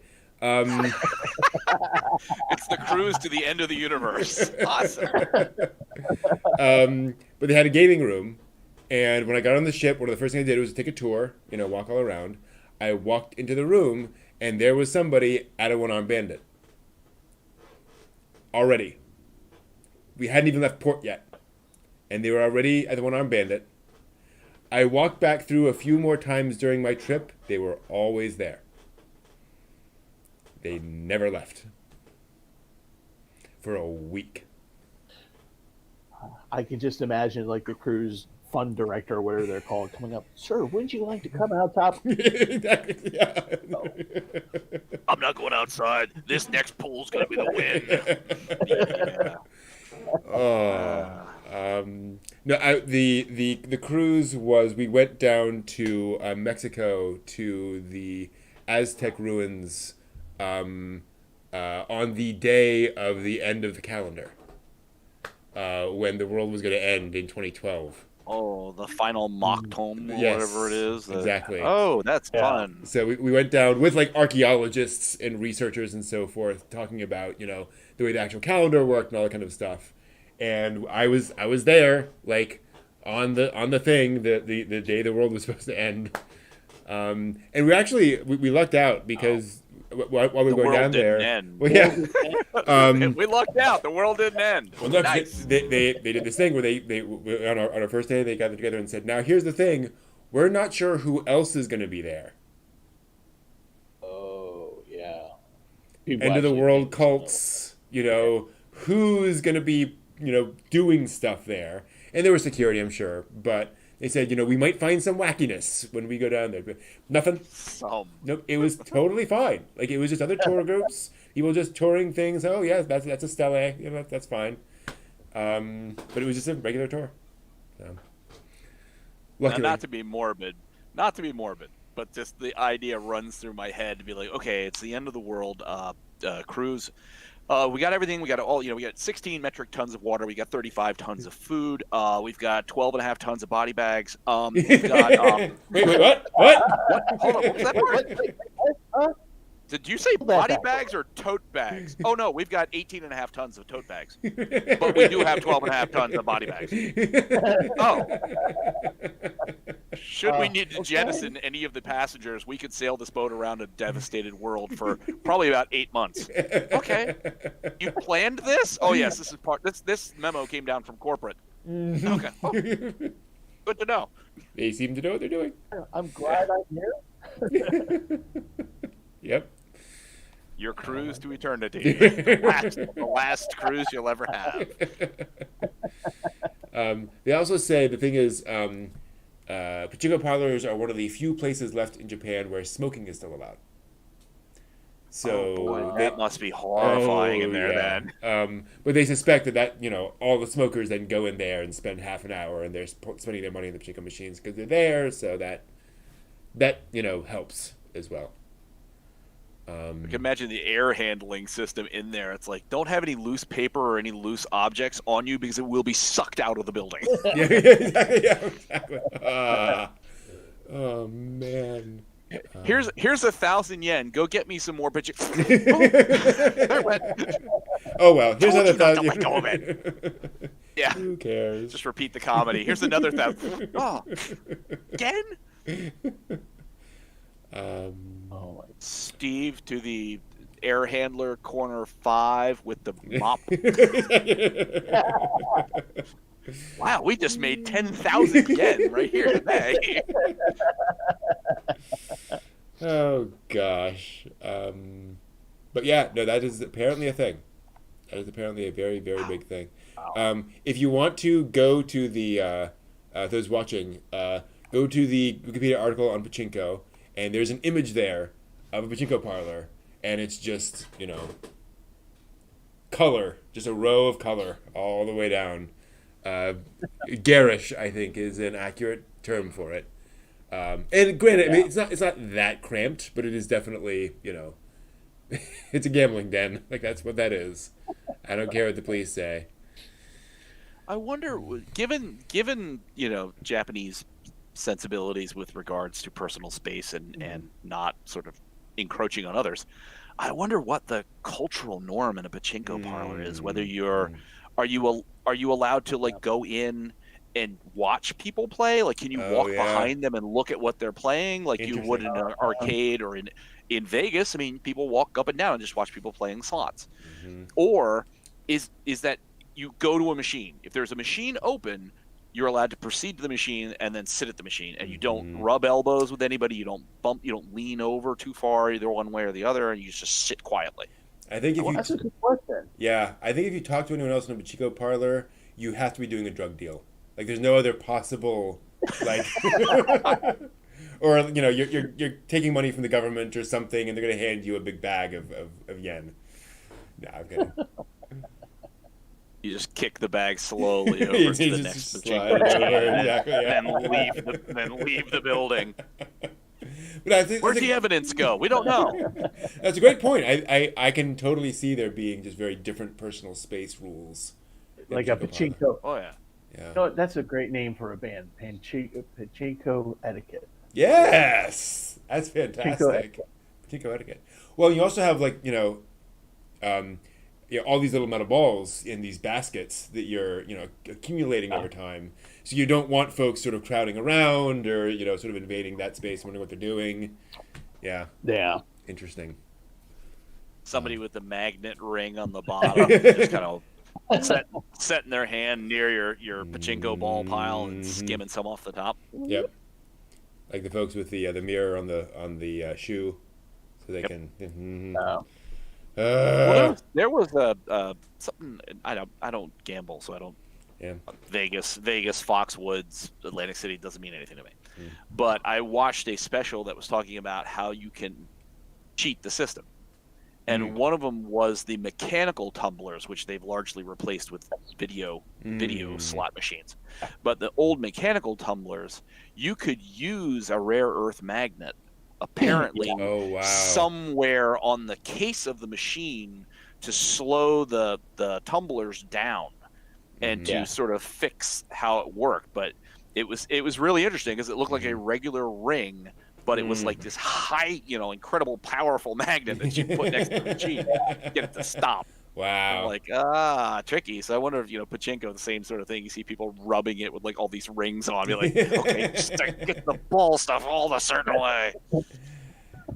I read an interesting article on the card counters from MIT that won all that money in Vegas because they were counting the cards in blackjack. Yeah. And they said the thing was the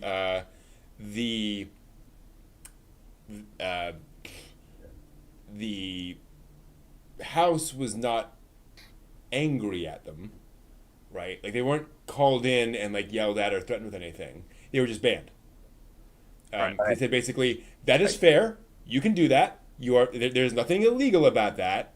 But we are also a private institution, and we can choose who comes in and out. So we don't want you taking our money anymore. Right. And so instead, we kind of expected to get more heat out of it than we did. But they were like, no, it's just, you could do that if you could train yourself to. Fine. We expected to be killed, and we weren't. Exactly. Did I tell you guys the story of the folks who started making a whole bunch of money off the Massachusetts lottery? Because they figured out a system? No. So this is a thing some years ago. This group of, I think it was MIT students again, there was a particular drawing. Big heads. I know. There's a particular lottery system, and they changed the system in this one part of Massachusetts, where if it didn't pay out, like week one, then the money in that got rolled down to like the next level of payouts, and the next level of payouts grew.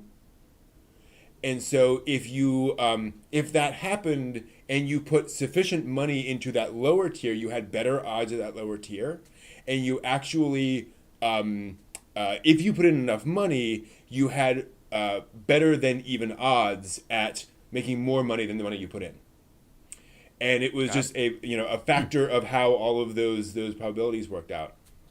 And so these MIT grads, or MIT students, I guess, they all got together and said, hey, if we pool, and we need, the thing is we'll need like 10,000 tickets to, have sufficient of a pool given how many there were. And so they heard about this and they went down to the offices of the lottery and said, we want to buy 10,000 lottery tickets. Is that okay? Like, are we going to get arrested? Like, is someone going to flag us? What's going to happen? And they said, nope, you can do that. Like, that is totally legal. You're totally able to do that. Whatever happened to somebody say, hold on, let me talk to my supervisor? Well, the thing is, they're like, no. They talked around the office, and they said, no, that is absolutely legal. You can get as many tickets as you want. The only problem is, like, if you go to a 7-Eleven, they're not going to have 10,000 tickets there. So you'll have to, like, you can make a request and so forth and so on. And so they did this, and they started making money off of it. And it grew, and it grew. And they were making tens of thousands, hundreds of thousands, eventually dollars worth of money off this in large groups. So no one was becoming millionaires off of it, but they were like really making money off of it. And they would like occasionally reach out and occasionally like a 7-Eleven would call and say, somebody's ordering 50,000 lottery tickets. Is that okay? And they said, yeah, like they can do that. And what turned out, going over time, is that here's the thing. The job of the lottery is to generate money for the state. They were putting in so much money that even though they were paying out money, they were getting in enough money to pay for all the programs the lottery was supposed to pay for. So it was, yes, it was a net positive for them. until enough people did it in enough scale that it wasn't paying for it anymore after like 2 or 3 years. And so the Massachusetts lottery company changed the game and just, reshuffled how everything worked. And that didn't work anymore.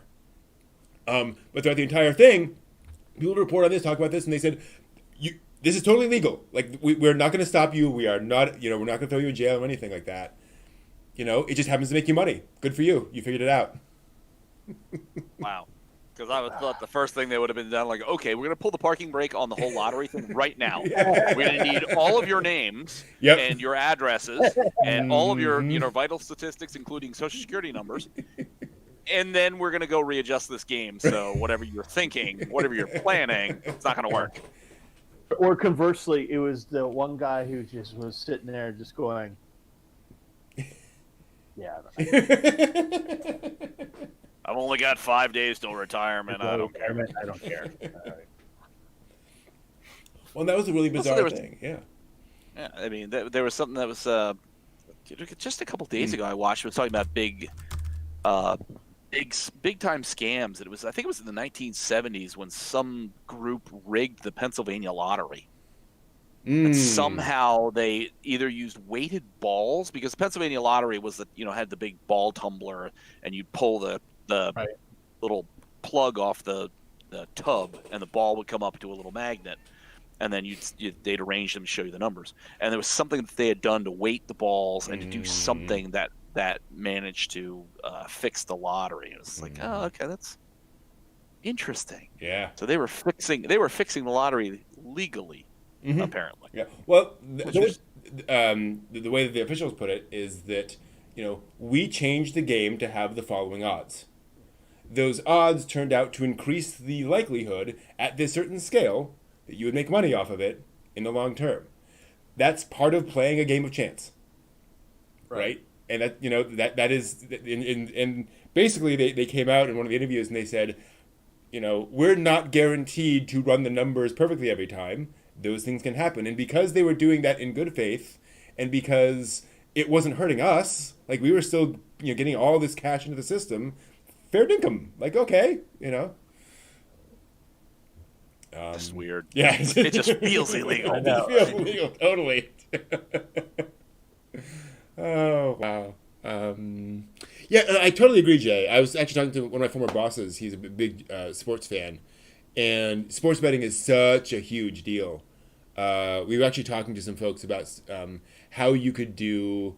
about just the space of sports gambling, like online and so forth, and legalities and so forth, is kind of complicated. But I'm surprised there hasn't been like some major sports betting scandals around fixing that or what have you. Just in the online space. 1918 World Series, yeah. Yeah. They usually, when those scandals are about to break, usually people end up buried in Jets or a Giant Stadium. Jet Stadium. Sorry, wrong team. Yeah, I was reading. Still a sports ball team, right? Yeah. I still got that right. Yeah, I was reading a story that was. I think the person who broke that was like picked up the phone to call somebody, and happened to be connected to a different line, and it was the line of somebody fixing the game. And it was like the manager calling in, yeah, I'm going to do this call and this call and this call and this call, and here's what I'm going to do. And the reporter is sitting there listening to this going, oh, got to write this down, whoa. Here comes my Pulitzer. Yep. Jeez. And so, but till the game ends. In some states, yeah, it's true. Wow. Gambling is one of those things that will make money. It's going to make money. And you kind of can't avoid that. It makes money for the house. Well, yes, that's the thing. House always not wins. For you. Yeah, Even when you're a big winner, they still win more. Mm-hmm. Did you hear these stories of the the high rollers, where you'll come in and they will like give you free money when you come in, because you just spend so much cash on it, and you get this penthouse suite and all that stuff. It's like, geez. You're a whale. Mm-hmm. There we go. And they make sure that the windows are very thick and that you can't get out. Yeah, exactly. Something happens. Hmm. Yeah. I think Las Vegas is a very up and I think that's a place where dreams come true and everyone just wants the best for you. I think I get the vibe of that out of Las Vegas. I think they're just, it's just fun. It's entertainment. That's Ever been to all it is. Atlantic City? Yeah. Ever been to Atlantic I have not. Okay, it's the total polar opposite of that. Mm. Yeah. It is smoke filled, old people. It smells and looks like desperation. Pulling at the thing, and it's just like, please God, please.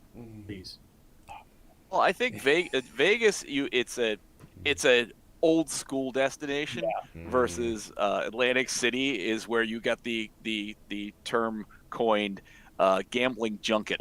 Where it's like little older people jump in a bus and they go out to Atlantic City to gamble for the day, and then they get back on their little gambling junket bus and go back to the retirement home. It is such a depressing. And if you're allergic to smoke, just don't even. Just don't. And when you drive into the city, there's two ways to drive into Atlantic City. There's the way that you approach it and you see the casinos off in the distance, and you're driving near water, you're driving near the ocean. Doesn't this look lovely? And you get there and you're just like, okay. And then there's the other part, which most people drive through, which is the roll up the windows, make sure the gun is loaded, because it is not a nice town. It is not a nice town. Sort of like driving around in suburban Baltimore. No, not that bad. Now. Yeah, be nice. Be nice. Come on. Not everything's The Wire here. Come on. Certain neighborhoods of DC. But no. But like seriously, but also the other thing is that like in Atlantic or in Las Vegas, you get your choice of like not just gambling, but you have like nice restaurants, you have good venues, you have entertainment, because it's all geared for that. In Atlantic City, they just do that half-assed. They're just like, okay, no, you're here to sit your butt down, start plugging in this coin. We want your money. So that's literally the vibe. Yeah. I was watching some technology folks talking about CES, Consumer Electronics Show, and it used to be in Las Vegas.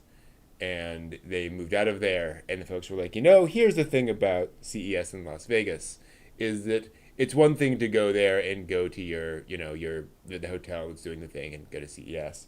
But it's another thing to like be walking from the hotel thing, from that place to your hotel or whatever, and be like propositioned the entire way.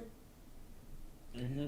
Like that's another thing about Las Vegas that is a thing. And it's like that made certain people uncomfortable, oddly enough. So maybe not having it in Las Vegas is not the worst thing in the world, because I can just see it now. I could really go for a cheeseburger. I'm going to go down to that little joint over there. No, thank you. I don't want a taco. Oh my. Oh my. Yes, I went there. Sorry. Yes, you did. Too much Diet Coke. Wow. There we go. Wow. Well, we have crossed the 11 o'clock. We have, yes. That is true. It's Geek Archaeology After Dark. Dark, yes. I can talk about what happened in Akira in later episodes. Or later. A guy I used to work with, he had gone out to Vegas, and he came back with, exactly, Jay. Pokemon cards. Oh. But, well, yeah, Pokemon cards, for services available. And apparently those services, they have a budget for playing cards, which is amazing. You wouldn't think you'd spend money on that, but... Wow. Yeah, you do. Yeah. Topps baseball cards done to a whole different dimension. I should have asked him if they had like the Topps logo on somewhere. Like, is that a reputable card maker? So just printed off like on the Averett business card templates that you can put through the Inkjet inkjet. Yeah, like, are they done like that? Or are they real gloss with the foil kind of like symbol on the bottom? Yeah. Gosh. So I have a question. What did we learn on the show tonight, Brent? Exactly. I've learned to be very careful about who I talk to in Las Vegas on the streets. Mm-hmm. I think that's important. I learned a lot about Fist of the North Star this week.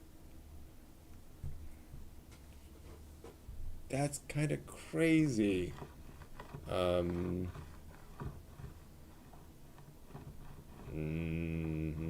Yeah. According to the Pachinko article, in 1999, sales and revenue from Pachinko parlors contributed 5.6% of the Japanese GDP. Yes. Yes. Yes. 0.52% of all those employed in Japan were employed in pachinko parlors at the time. Yeah. That is oh.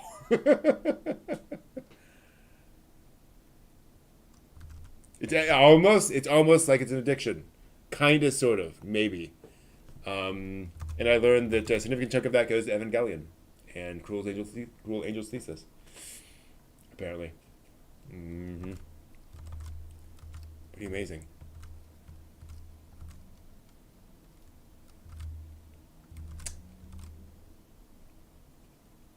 Mm-hmm. Yep. Mm-hmm.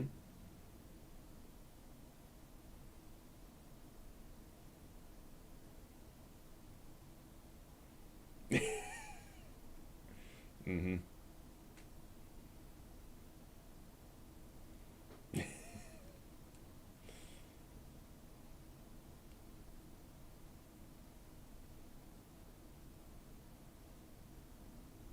Hmm.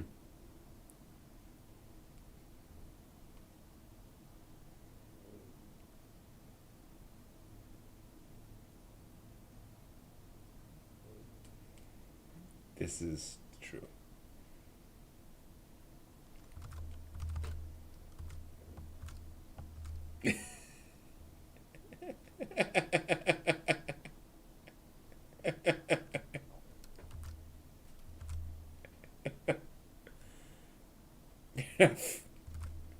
Fair enough. Yeah, exactly.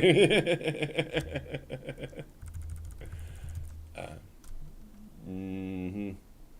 It knows how much Diet Coke you buy. I learned there's more coming from Yatsuhiro Yoshiura, the Time of Eve guy. That makes me very happy.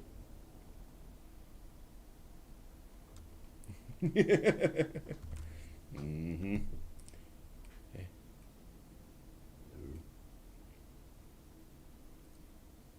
Ooh.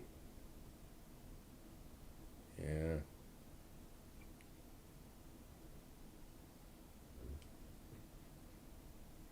Mm. Mm-hmm. Yeah. Mm. Yeah.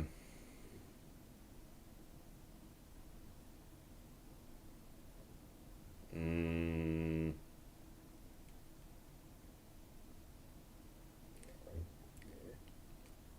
Yeah. Mm-hmm.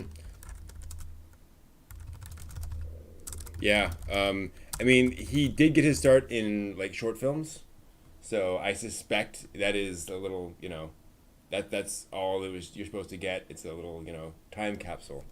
But I completely agree. I would love to see him go back to that world and explore it more. I don't even need like much, like I don't need a big plot out of a Time of Eve sequel. I just want to see more exploration of um, the implications of all that stuff. No. Mm-hmm.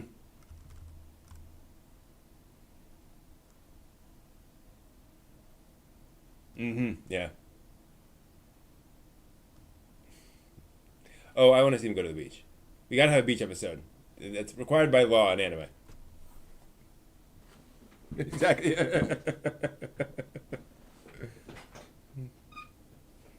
Mm-hmm. Yeah.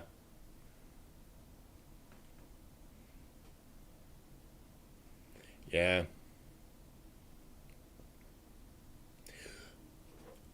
Well, and we joke about the beach. What happens when an android goes to the beach? Does an android get afraid of the water? And yeah, and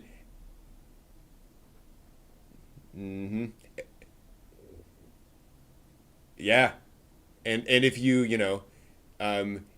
ordered an android to walk with you along the beach, would it like do that but be afraid? Right? Like what are the implications of that? That could be really interesting. Um,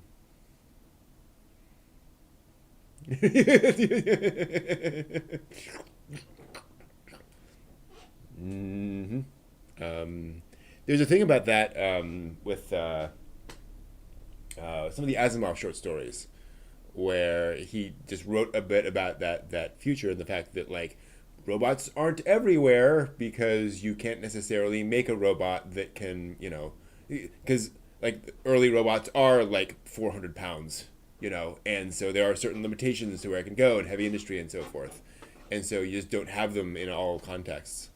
So yeah, that's an interesting question. I wonder.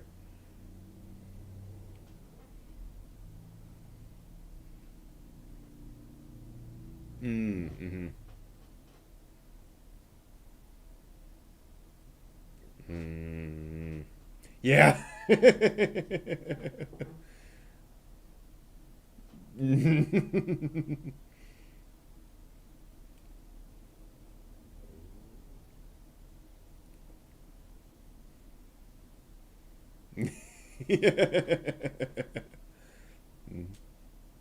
Mm. Mm. Mm-hmm. Yeah.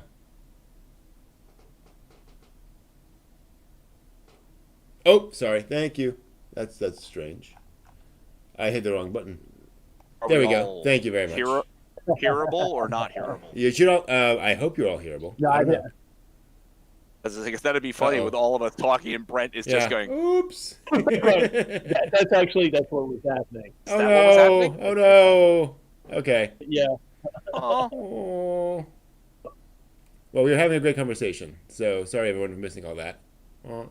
dang. But Well, we learned tonight yes, that technology Learn- continues to be the bane of our existence.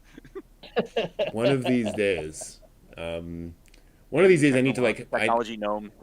I need to like hire an assistant. Is what I need to do. Like I need a tech in here. Is what I need. Production assistant. Mhm. It's Brent's own Shirobako. Yes, there we go. If anyone would like to be hired to do that, come over every Saturday, and I'll make bread or something. The tech, give it away. Exactly. Yes. There's actually I follow a guy online who does a group called the Technical Difficulties.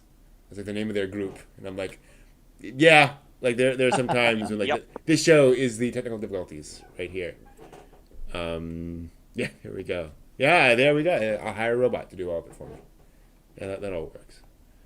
Cool. It's going to be one of those things you're going to drive by like ARPANET, like their facilities, and there'll be a robot like just laying in the trash. The question will be, when you turn it on, Ooh. will it be like Chi, or when you turn it on, will it be like a Terminator? Tonight on the Shirobako Brent show, let's flip the switch and see what happens. Wackiness or complete absolute end of humanity? I've turned it on. I don't see anything yet. What's this written on it? Skynet? What's that? Oh, damn it. Skyneto. Skynet. All I right. don't think that's a good sign. With that, thank you all so much for being here. This has been a blast. I will see you all next week for more of the Bye. same. Like drug women? Exactly. Yeah. Have a great week. Until next time, everyone, watch more anime. Bye. Good night.